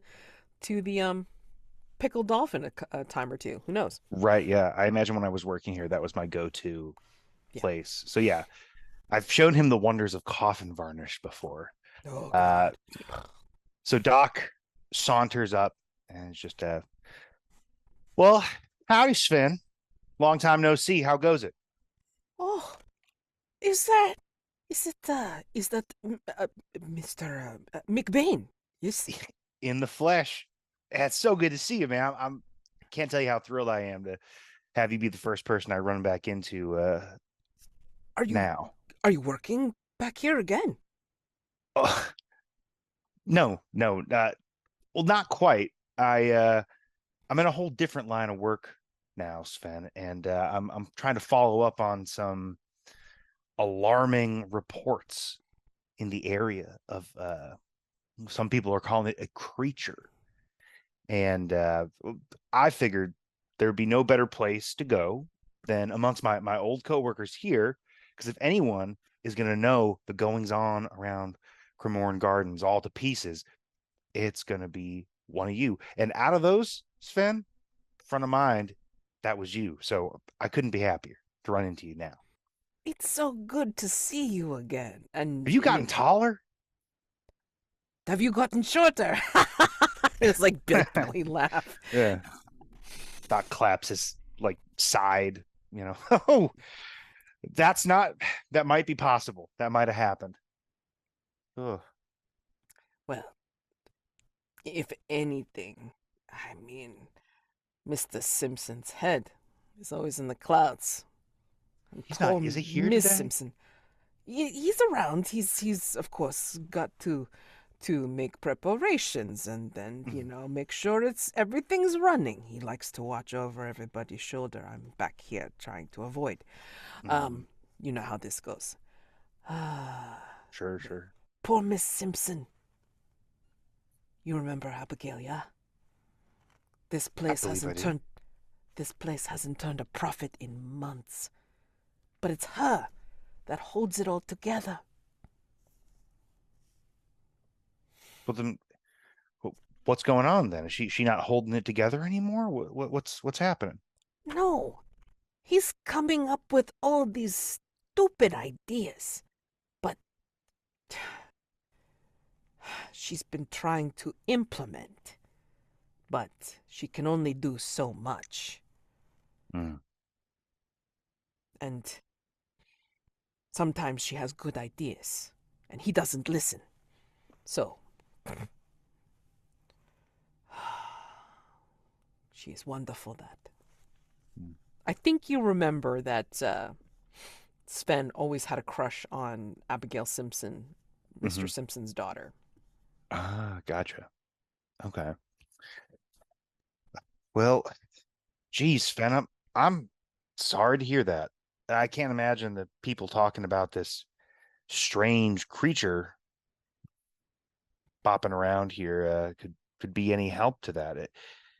Is Abigail handling all that pressure and challenge all right? How's she doing outside of work? I mean, She seems business as always. Always. She tries to keep it together. She has not said anything to me, of course, but she seems always trying to stiff upper lip, right? That's what the English say. She's what keeping a is it? stiff upper lip. That and what is that? Keep calm, carry on. I don't know, whatever. But yeah, she seems a little annoyed by her father's ideas, but she tries. She tries to make sure everything runs as smoothly as possible. Well, the old man never made that easy. I remember that much, not to speak too ill of him. Uh, well, well, if anyone would have heard a bit more than the average person about this strange creature, I got to imagine it's Abigail. Have you talked to her about the gossip around the gardens? Oh, sometimes she tells me what they say. So she would know. Absolutely. Of course, you have to know. You remember she was always on top of everything. You're right. Any idea where she's at now, Sven? I think that do my job right, I probably have to track her down. Yeah, I think she's. Oh, I remember now. She is over at the banqueting hall. Big, Yeah. big party tonight. So All right. Well, that sounds like where I need to go then, Sven. I appreciate the friendliness as always. It's so good to see you. it's good seeing you too. I don't know if they've forgiven you yet. That is good to know. I don't know. I mean, they don't I mention know. you, but It's I not. mean, Yeah. it was not good You know, what you did. it wasn't. The I take shooting. it. I take the blame for that 100%. I appreciate the information, Sven. Um, I won't tell him I talked to you, but just I got to remind you again, like when I used to work here, got to get him to change that flag. It's just not right. It's just wrong. There's just not the right number of stars. And anyway, It's the decoration. They got them made in I know bulk. it's not your fault. I You know can't. what? It's silly of me to even bring that up. I need to go find Abigail, and I appreciate the heads up that I may not have fully settled my accounts here. I'll try to keep a low profile. Thanks, Sven. And he claps like your hand in his, and then he'll kind of like clap you on the shoulder, and it's just as hard as you remember. Perfect. Yeah, I lean in deep for the handshake hug situation, Right. and then I guess I'm heading off to the banquet hall. Okay. Maybe it looks a little bit like the hell that intro, bro shake hug thing from From Predator. Predator. Yeah. Yeah, the Predator Yeah. handshake where it's Yeah. the Yeah. The like that. bulging muscles. I think Sven, because again, like a lot of Doc's story has been this quickening thing becoming more and more like bleeding further into his daily life. So I think that there's like a perceptible increase in the firmness of Doc's handshake. Nothing that would alarm Sven, maybe puzzling. It's not sad necessarily. Maybe he even feels like the bulge, like the bulge of your extra muscles, like Yeah. underneath your shoulder, and then like he's like, "Oh, look at you! You've been working. You've been getting bigger. Good for you." You wouldn't believe who I've been training with. I'll come back, Sven, once I'm done with investigating all this and taking care of this creature business. I owe you some stories, and I've got more than a few. So you stay healthy and good, and I'll be back to visit you soon. You too. And then he goes back to what he was working on. Okay, Perfect. great. Yeah. So we can go have you find Abigail, if you like, and then like you can try to parlay or like do some investigating right now. I mean, like on the way. That's perfectly fine. To the banqueting hall. I think I'd cut right there. Yeah, that's fine. Banqueting hall, waiters in well-tailored black livery, dazzling white tablecloths, stacks of fine crystal goblets next to enormous casks of wine. Paint the scene. You smell something incredibly savory and unctuous as you step inside. What is it? I Big think ass it's party. I think it's like an 8-gallon pot batch of like demi-glace. Right? Like just a tremendous amount of demi-glace for hundreds and hundreds and hundreds of individual main courses that are going to be plated, and like even across the different meat choices, the demi-glace is kind of like the one component that hits all of those plates. And I mean, what could be more savory than 8 gallons of demi-glace cooking on the stove? Sweet and very like savory. Mm-hmm. Mm-hmm. You can taste it's like licking a bouillon cube every time you breathe in. Bouillon cubes are great. Oh my god. Yeah. What else what else smells savory and unctuous? I think there's big sheets of rasher bacon that they're taking out, which is probably closer to ham than American bacon. Mm-hmm. It's an enticing mixture of spices coating a plate that are being used to like season a whole bunch of vegetables for the side dish.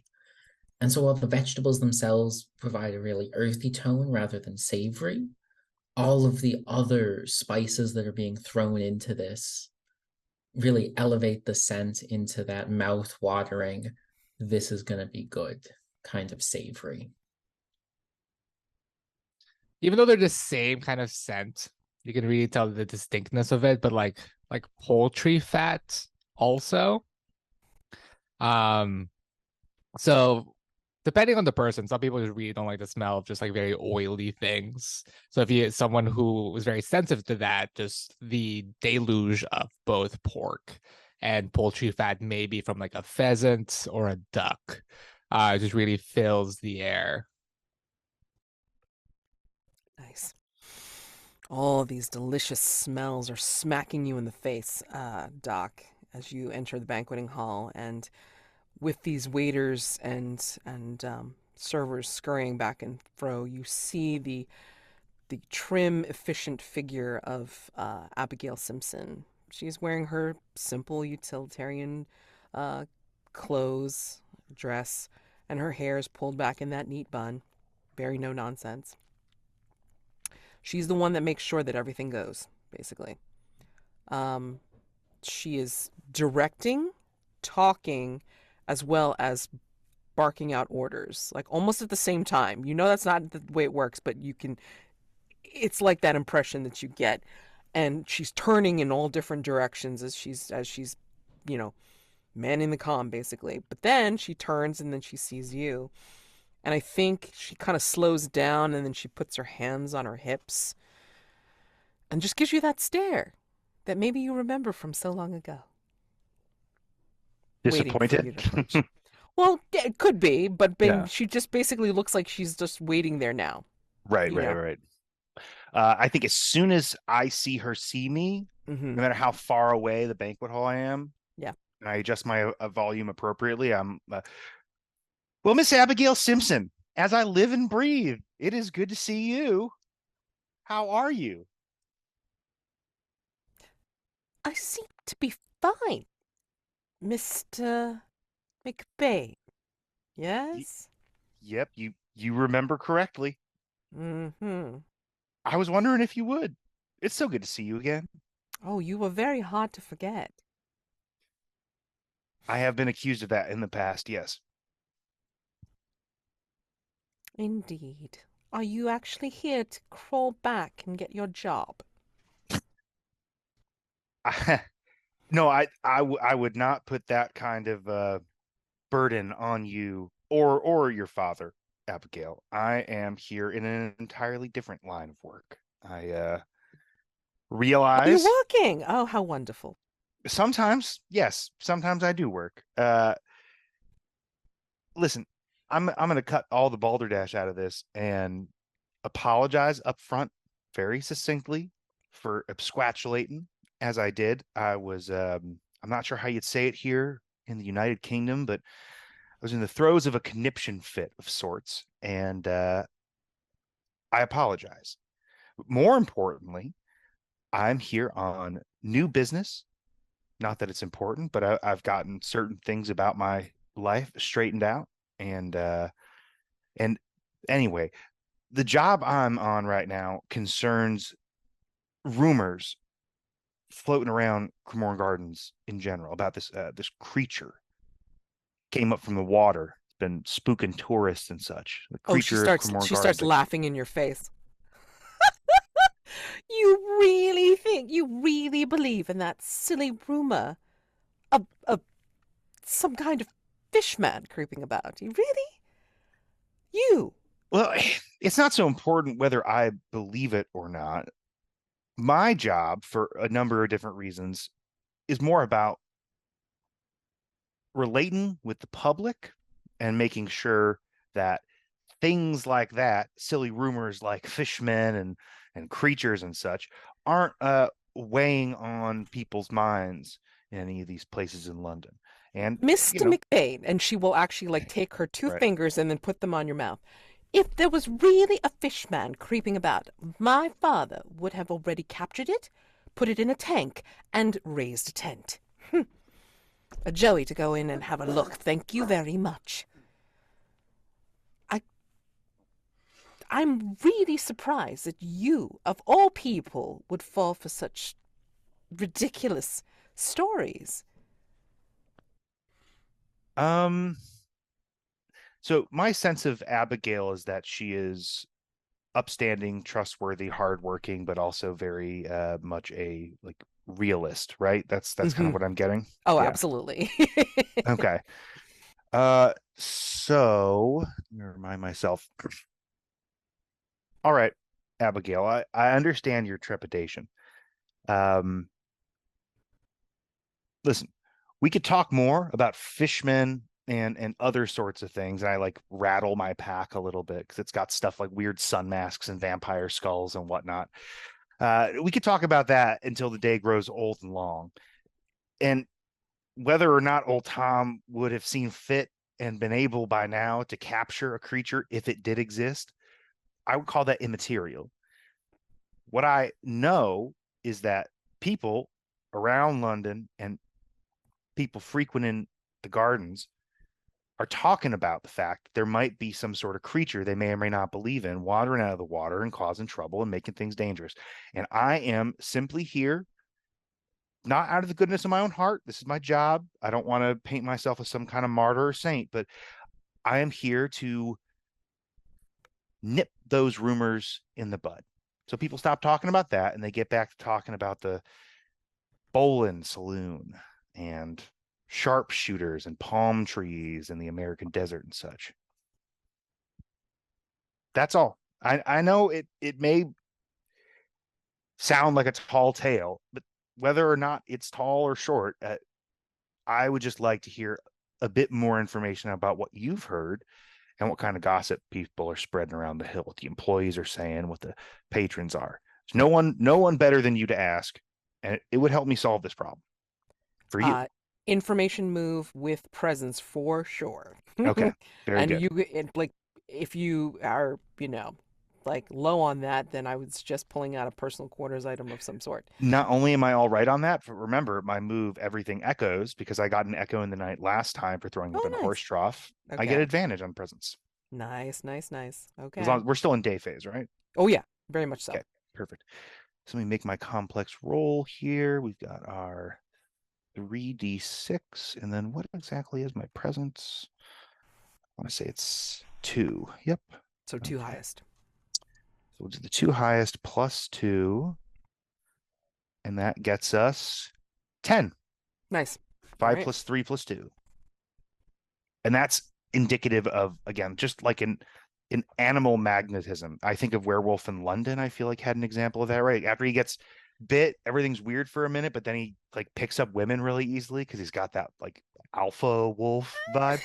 This is like that, but less wolf, less cheesy, terrible pickup artist, and more like there's a seriousness that Doc has, a gravitas, an animal on the hunt kind of nature that both makes people, again, like you feel the seriousness of him rolling off him in waves, but also there's this idea that like I think Abigail can sense a lot of trueness in what Doc has expressed about the fact that he's not here to, like, he's not paying attention to her, he's not paying attention to her dad, he is here to deal with this problem, and everything else is immaterial. Okay. Well, I think she's going to, like, she still looks a little suspicious of you, but yet, like as you're going on, and then like, she's kind of like warming up to you a little bit and maybe responding to some of that animal magnetism, blah, blah, blah. That's fine. But I think what's going to happen is like she's going to smile at you and then kind of like, start to pull something out of her pocket. Yeah, dresses have pockets in this era. That's just going to be canon.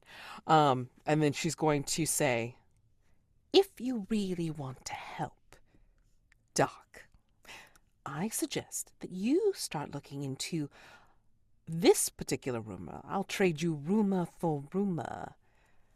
There is a rumor that Madame Tussauds is creating a Horrors of the Sea waxwork.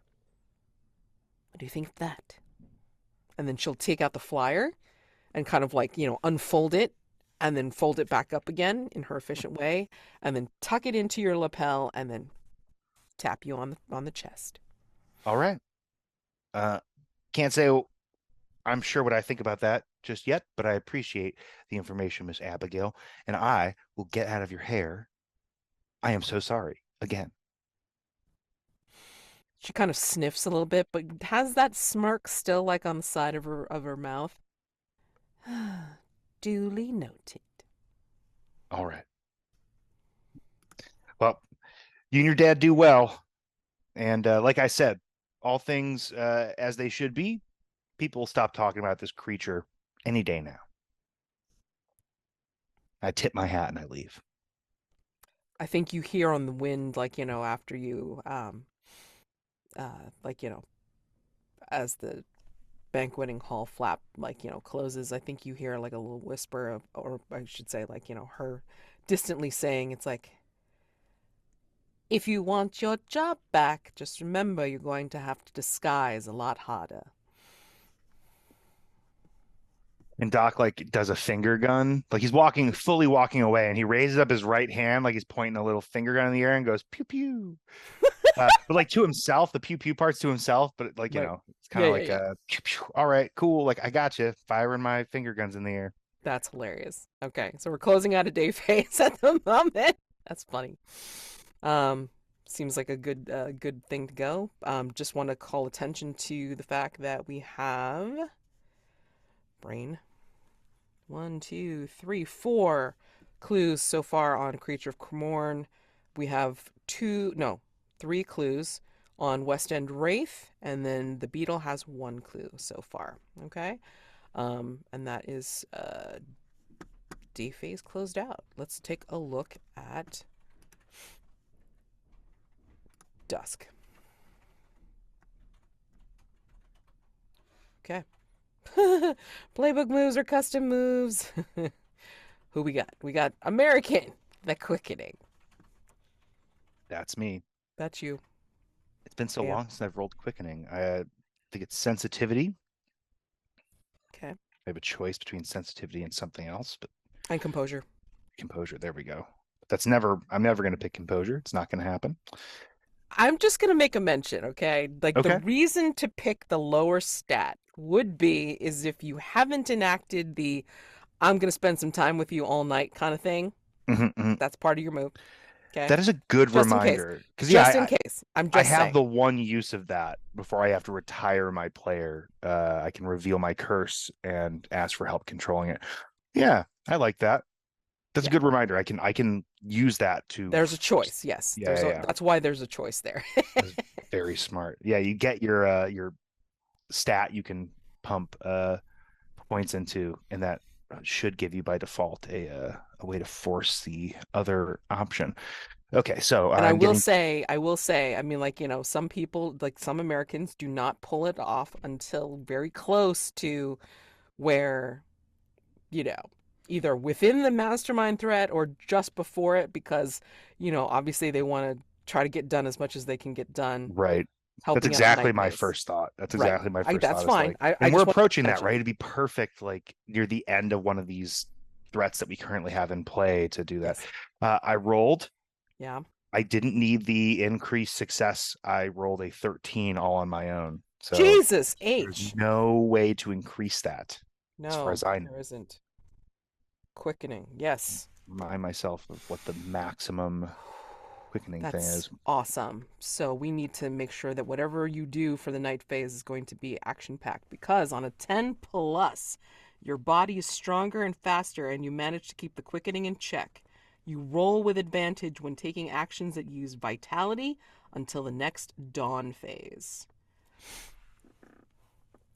And at a 12 plus, I believe I get an extra clue due to my increased senses. Yes. I tell you what that is in the next dawn phase. Correct.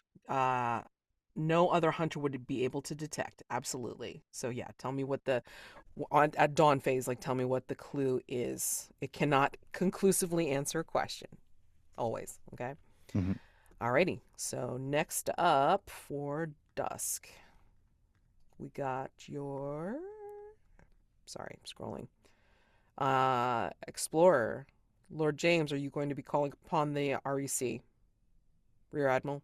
Anything? No, I'm not going to do that. Okay. Factotum. Day work. Yes.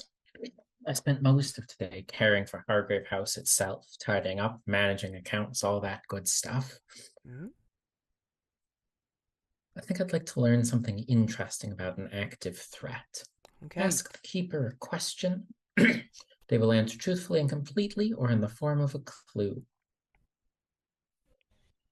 What are you interested in? I think Whitmore would still be focused on West End Wraith. Okay. What's your question? Did anyone prominent pass away as a result of the flying nooses? The kind of person who would say, make the paper, be it an actual newspaper or the illustrated police news. Interesting. That's a very good question. Let's see. Okay. I got one for you. I think the name of the person itself is not relevant, but what they were into is. I think that one of the people that was essentially hung was one of the more intrepid reporters in one of the daily rags. Like, people could take him seriously, like not the publication itself necessarily, because usually like they're very grim and very like, death oriented and such, but this person like would always try their best to be very factual and like always look up things to kind of tie into current cases. And this person had been hung, and the paper itself was giving some sort of like, what's it, a tribute, and talking about some of the major cases that they had written about, and there was evidence of a historical murder. They were instrumental in uncovering that. Interesting. Okay, so that's a clue for the West End Wraith.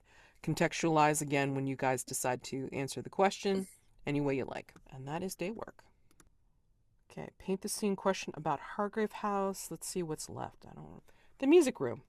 A former hunter in residence once used the room to wrangle a spirit using the power of music. There are still subtle signs of the struggle in the room. What are they? And go ahead and put your answers in rooms at Hargrave House. Still subtle signs of the struggle in this room. Using the power of music.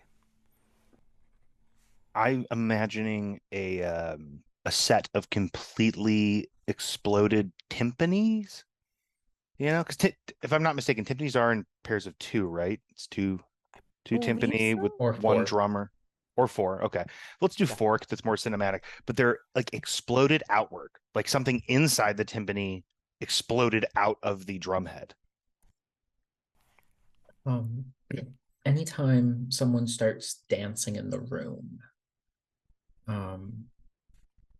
the music from that infamous spell, the infamous trap, begins playing. And a dance in this case is something as simple as a step forward and a step back, or step to the left, like a single step. The music kicks up and you can't help but complete this dance move. You're compelled to dance with the music of the trap being played. If anybody goes in here to actually play music, the music always has a weird, no matter what you play, no matter what instrument, it has like a weird, like ominous sustain. It's really tough to tell from afar, but if you look, I think this place probably has like some hardwood floors. If you look close at the grain of the wood, um, there is hints of it looking like a music staff, like maybe some notes here and there, or along the swirls of the um of the floor, you can see like a treble clef. Okay, very cool. Alrighty, so given that, let's see, there shouldn't be any further mass. No, I mean, everybody was rolling fantastic tonight. Holy crap. So, what will your hunter be doing during the upcoming night phase? Or did you want to try and, I don't know, answer a question to try and figure out what you're doing for the night phase first? You tell me. I think we're in a decent position to try and answer a question for West End Wraith. Okay. So I agree. So is it Lily DeVere or Billy Bowman target for Wraith's obsession, and are they trying to help or harm them? Okay, so you got 4 clues to play with on a complexity 2. I What do you I think? I don't know how the clues would line up on this, but I just want to voice really quick my gut instinct that I'm interested in hearing, which would be if it's trying to help Billy, and in that way it is harming Lily. Is that Yes, please. yeah, Oh, that's my like again, I don't know exactly how that would all line up with the clues we have, but I think that would be really cool if that's what was happening. Damn. Boy. so Let me go back to just the a threat. Hold on. Let me so see.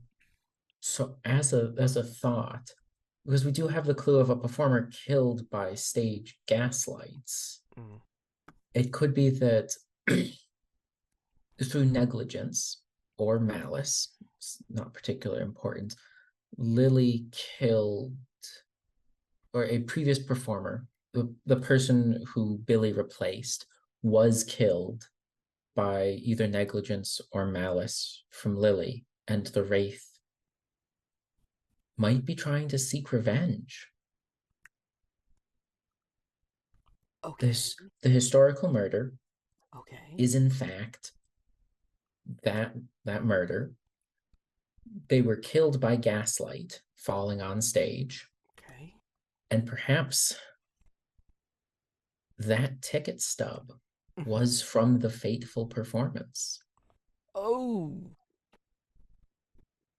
But I'm open to other suggestions as well. I mean, that sounds pretty cool. I like I it. haven't Go ahead. I think Daniel, you haven't spoken yet. Oh, I just said I like that. That's really good. I like that. I oh, no, you go finish. I am concerned that this is putting us on the wrong side of a woman with too many knives. That's where we like to be. Yeah, that's why we have to be there. That's home court. Women with knives, dangerous women. That's like a major theme of this campaign. This Dangerous this women. Really? just It's on brand. It's It's on like that really Sweeney is. Todd song. it Dangerous so women. so what I'm hearing is we're just doing the plot of Smoke and Bone. Got it. Now, I haven't done this yet when we've been at a question asking stage, but I have an alternate interpretation that I'd like to pitch Go for ahead. Yeah. actually I mean, the exact same clues. oh. So, what if the Wraith, for whatever reason, I don't have the answer to this part, but what if the Wraith is trying to ensure that Billy become the biggest possible star? Maybe the Wraith is in the theater and likes to use its Wraithy magic to make sure that the really good singers actually get famous because the Wraith hates hearing hack performers. And Billy is a real, true ingenue, like a real auteur with that. And so you've got competitive other performer killed by stage gaslights. That could be the Wraith, wiping out the competition so that Billy would get a chance because the person that was currently placed at that lead role was placed there due to politics and preferential treatment. And then you've got evidence of a historical murder, which could be evidence proving the Wraith has been like in this theater doing this for a long time, just always trying to, like Hannibal Lecter, right? Like terrorizing the Philharmonic Orchestra to make sure that only actual good players get to be in the spotlight. And then a ticket stub for the Palais kept safely with a pressed red rose could either be like one of the it could be like a totem for the Wraith. In fact, because it's not specified, it could be a very, very, very old ticket that like would give us a hint back to who the Wraith was. Maybe it was an old patron who died and whose spirit is trapped here. That's my alternate interpretation. I mean, that's just good too. I mean, and as you said, uses all the clues. So basically, like, you want to hone in on. I'll tell you that the way the next question is worded, if the wraith seeks to harm, okay, or if the wraith seeks to help. So that would be the first part that you'd have to hone in on. Okay, so are you saying that the wraith is helping or harming? Pick that first. My interpretation is built around focusing on helping, even though obviously a lot of the helping has become violent. I want the answer to that question to be it is helping Billy. Yes. Okay, so yeah, using those three clues. Yeah. Okay, I'm good with that. so helping Billy, um, by knocking out all the competition, or like Yeah. making sure that Billy has is center stage because they're so brilliant. Oh my God, that's amazing. So yeah, you want to roll. Somebody's got to roll with +1. I feel like I made the pitch and probably that means I should roll, yeah? It's gotta Yeah. be you. It's gotta be you. Okay. Okay. Using the dice roller, 2d6 + 1. Mm-hmm. And let's see, if it goes bad, we can increase the success level by picking a mask that all of us then have to do. No, each of us individually pick a mask. Okay. Gotcha. But if you pick the Special mask. special mask, then that one would be done by everybody. Although I think for West End Wraith that has two separate masks. So conceivably one player. Oh, could... does it? Okay, we'll cross that bridge next. Yeah. We'll need to figure that out. We'll need to figure it out right now. I rolled What a 5. is it? Holy 3 son of a plus bitch. 1 plus 1. So we have to figure it out right away. We have manifested that poorly. We did. That's I'm what sorry. happens when you roll so well during the whole session. Jesus. It needs to happen at some point. Yeah. Okay. So Okay. So I'll pitch another pitch. I don't want to fail this roll. I think we should do some kind of mask. Yeah. I forgot that there were 2 masks for the Wraith. I thought the 2 masks were for Beadle. No, they're two separate ones, and I treat them as two separate ones. So basically what this means is two players have the option of picking, one comedy, one tragedy. However, that means that everybody does both masks, okay? And then the other two players would get the choice of either doing one of their own masks of the past or their masks of the future. Yeah. So that's what we got. Okay, so 2 of us. And I don't care who does them. I don't care who, like, if you want to definitely pull on both, just to make sure that they're used, you can totally do that. Can you remind me what comedy and tragedy, what those masks are? We won't know until we pick them. Oh, okay. Okay, so we have Mask of Comedy, Mask of Tragedy. Yeah. And then the other 2 people would have to use their own. They wouldn't be able to also answer the questions for the comedy and tragedy mask. Will be, but it's not using. Okay. Right. So I mean, like, this is a situation of, like, if you're running low on masks, you definitely want to use threat masks. Totally. Right. But I mean, if it's like, and it doesn't really matter, like, people still have masks to burn, then anybody can pick them. But again, with these, you want to make sure that you use them before the threat is resolved. Understood. Is anyone super low on masks? I know I'm not. I'll use a Mask of the Past. I'm good. Okay. Well, if there's no preference, I'm interested in Mask of Tragedy just because it seems to fit the excitement of the pitch I made for this explanation and then the tragedy of how terribly my roll went. Okay. I think I've spent the most masks. You were the first one to spend one of the future for sure. Yeah, I'm perfectly good to burn or use a Mask of the Past as well. I've got 4 past, and then I've got 1 in the future. So it's I think I've spent the most masks. I think so, yeah. Lord James, do you want to use the comedy mask, or you want to use one of your masks, your own masks? I would take the comedy mask if that's okay with everybody else. Okay, cool. All right, so Lord James. Okay, and then Mask of Tragedy is Doc. If that's all right with everyone. Okay. I mean, either way. So, hold on. Mask of Cast is Whitmore. Okay. again, mask of tragedy, everyone does it. Mask of comedy, everybody does it. And again, remember, you also have the option of combining masks, so you don't have like 6 trillion masks to make. If you can. All right. So the reveal is. Let me do this. Come on. There we go. So for a comedy, each hunter narrates a time something went unexpectedly wrong, but worked out in the end. Tragedy. Each hunter narrates a time something awful happened as a direct result of their failure.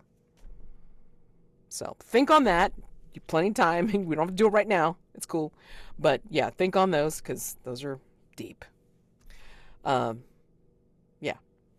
And then, of course, for Victor and Whitmore, think on which masks of the mask of the past, like you go in order, sorry. But yeah, think on your masks of the past when you do them.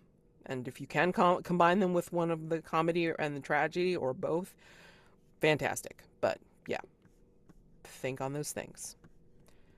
So, given that you have answered that question, if the Wraith seeks to help, are they trying to protect their target from an imminent danger or right an old wrong? This is a complexity 6. This resolves the threat by neutralizing the harm to the Wraith's target or otherwise dissuading the Wraith from their actions. The Wraith seeks to help. Are they trying to protect their target from an imminent danger or right an old wrong? Yeah, and all the both masks are in the very, like, right after the clues on the threat tab.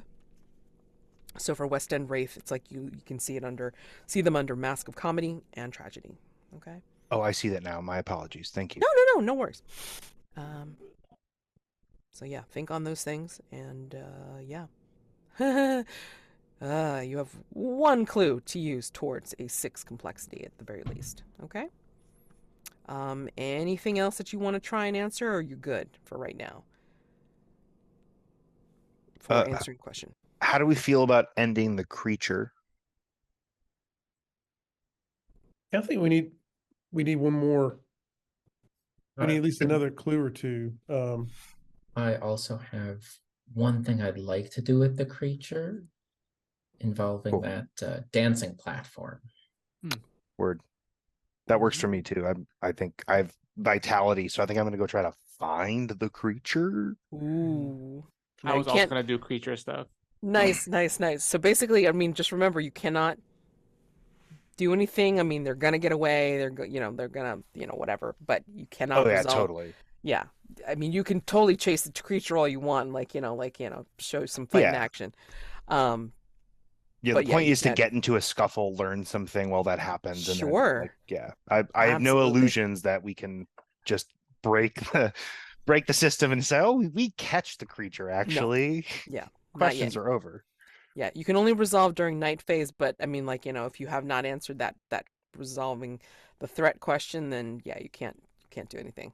Oh, and then just remember, you still have Mask of Revelry still available, so save it for that night phase. Save it for that night phase fun. Okay. Fantastic. Let's see. What am I picking for the unseen? I think that's the only thing left. Because you guys have plenty of masks on the table. We can always, start the session off next time for doing a lot of masks. Yeah, so what are you guys going to be doing for night phase? We are aiming for creature feature action. Is that what I'm given to understand?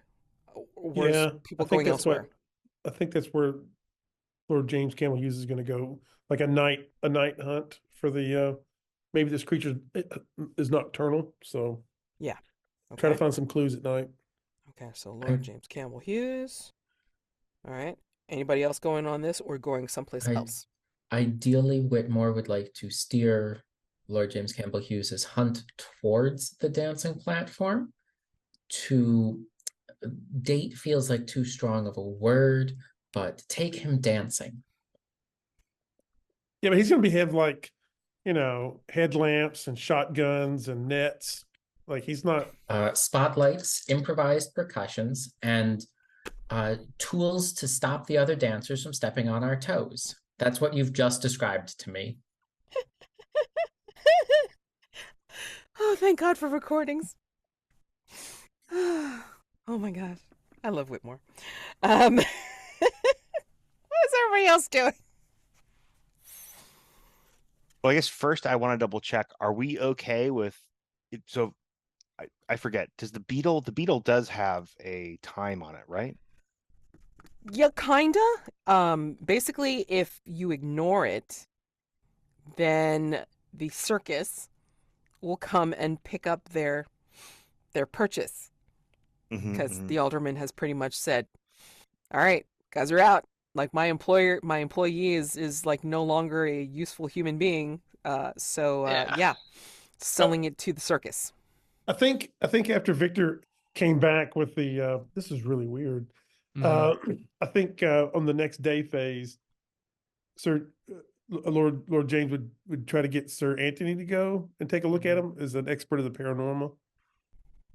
All I'm trying to confirm is that if none of us touch anything besides the creature on this coming night phase, that's not going to end the Beadle threat, right? No, no. No. Oh no, Okay. it's not going to end it, but I mean, like, shit can happen in the Mhm. interim Sure. if you don't touch Are- it. Are we all right with and probably ending up with +2 to +3 on the creature? And I having, think if everyone's going to Cremorne, I think Victor will reluctantly go to the theater. Just hate his. I wanted to use. I haven't used it in a while. I wanted to use my the hunt comes to you move, and I think the it'll be interesting to try to figure out how to use it for the Beadle, but I feel like it's more appropriate to use it for like the theater, kind of just like lurking around like the ceilings and the scaffoldings and all of that. You Yeah. still have the gods to investigate, and I think that would be a perfect way to do so. Yeah. So, Doc, you're going to Cremorne, or you're going?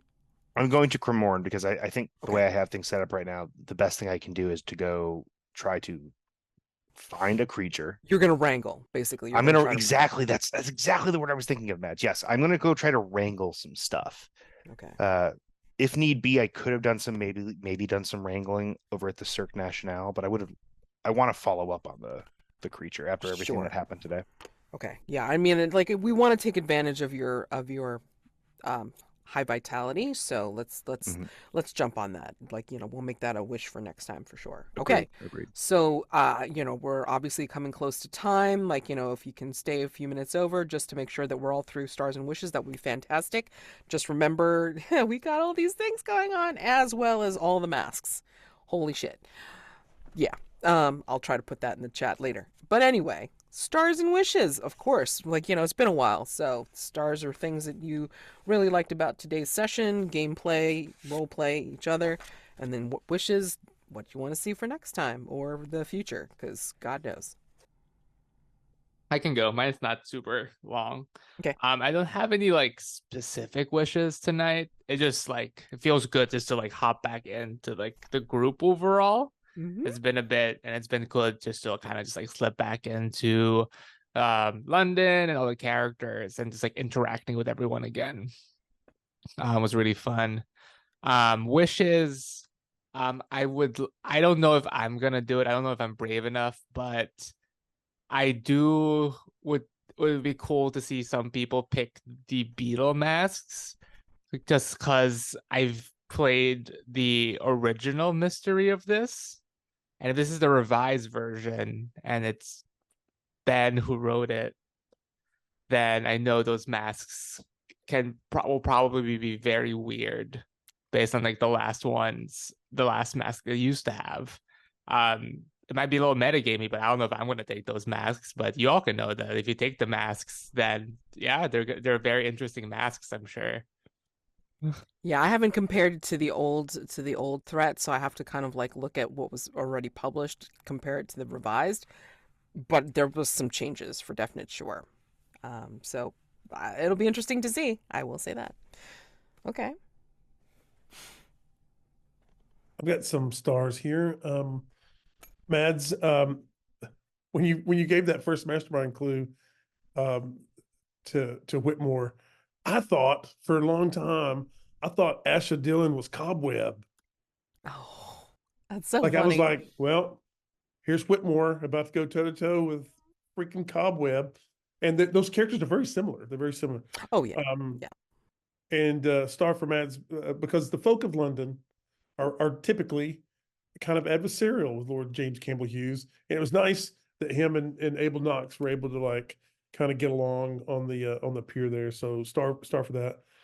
For Bob, I really like that Silver Moon mask for a memento. I will cherish that and keep that forever.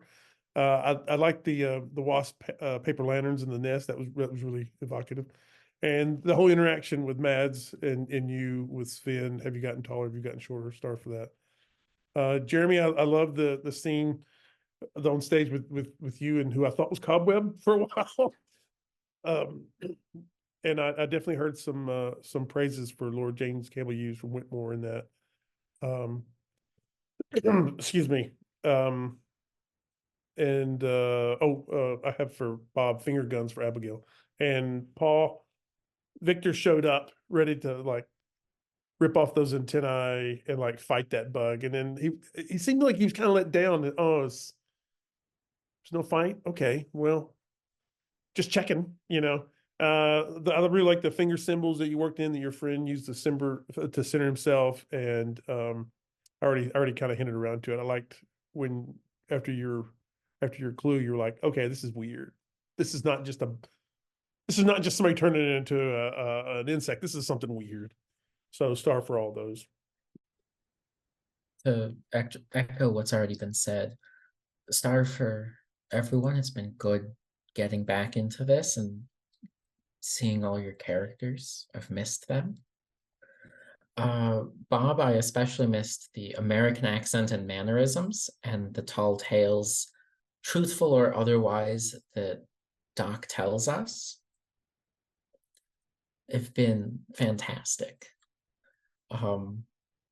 Daniel, I was not expecting you to pull out a Mask of the Future to get an extra mastermind clue. It was a bold choice that really cements Lord James Campbell-Hughes there. And the Tale of Simon, haunting. Paul, Victor's nonchalance with the Beadle. I don't think anyone else could have been that cavalier of, oh, I've seen this before. I don't remember it, but it's probably easy enough. Just, it was Victor to a T. And Mads, as always, the variety of side characters were beautiful this evening. My wish is to take Lord James Campbell-Hughes dancing. Period. Blanket stars, as everyone else has already said, for getting to see everyone again and get to see the group dig back into the story. When I'm gaming with longtime friends, there's this one group where like we ended up doing the same thing. I think I see in our group where like the little details we add, and aside star for the game itself, the between, it gives you lots of opportunities as players to add cool details to things. And I always end up, all of us in this one group I'm thinking of, end up leaving a session or in the middle of a session going, gosh dang, we are good at this. I can't believe we thought of this or that weird thing or that unsettling detail to add.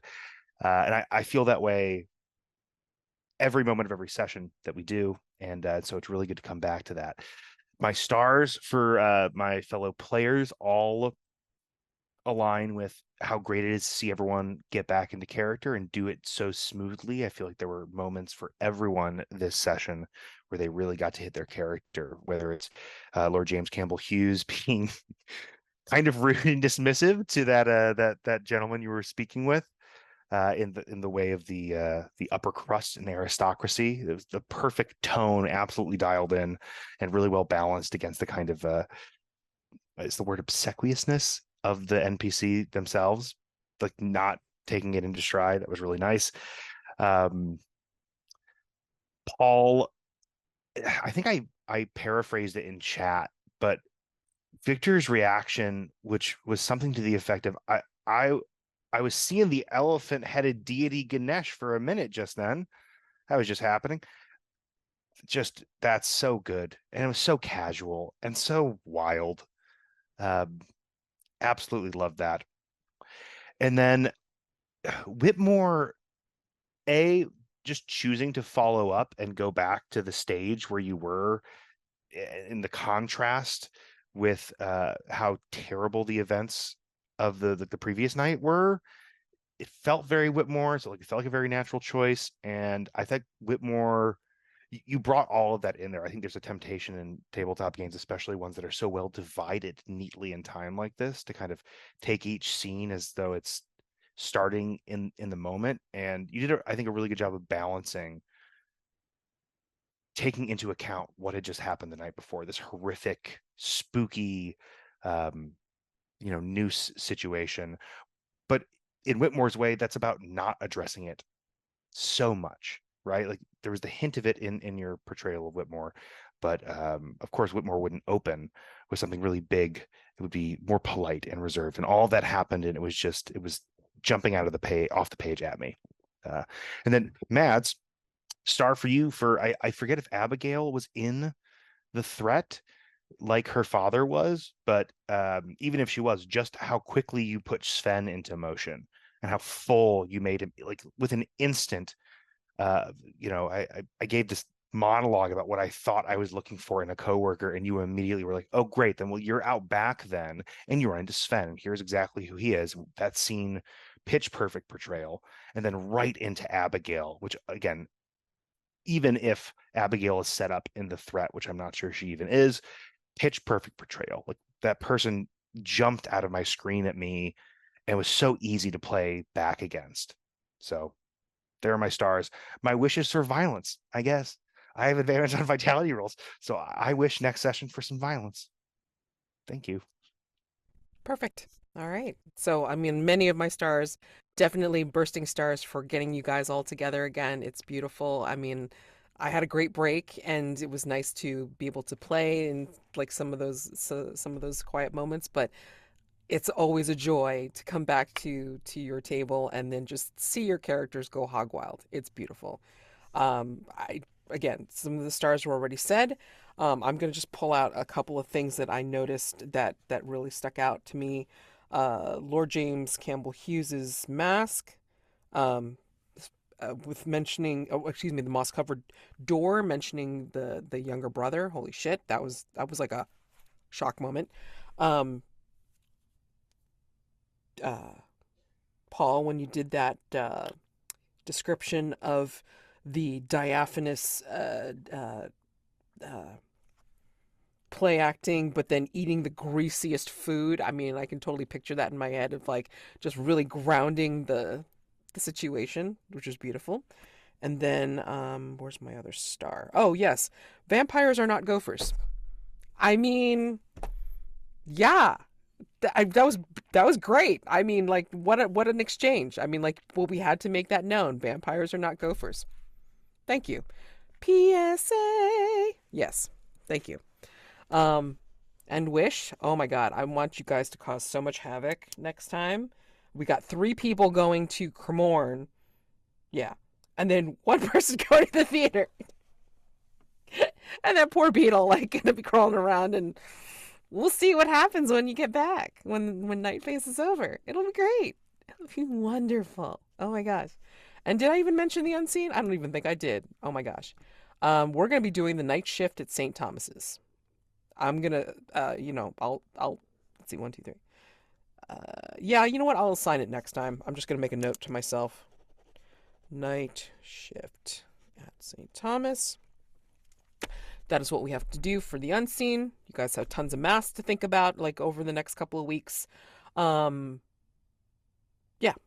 and then we'll just jump right into some action afterwards. All right, great. You guys have a wonderful couple of weeks. It was beautiful getting together again. Thank you so much. And yeah, let's get these parties started, because you're so close to end. Oh my God, I can't believe it. So happy gaming, and I will see you in a couple of weeks. Oh my gosh. Thank you guys so much. Bye.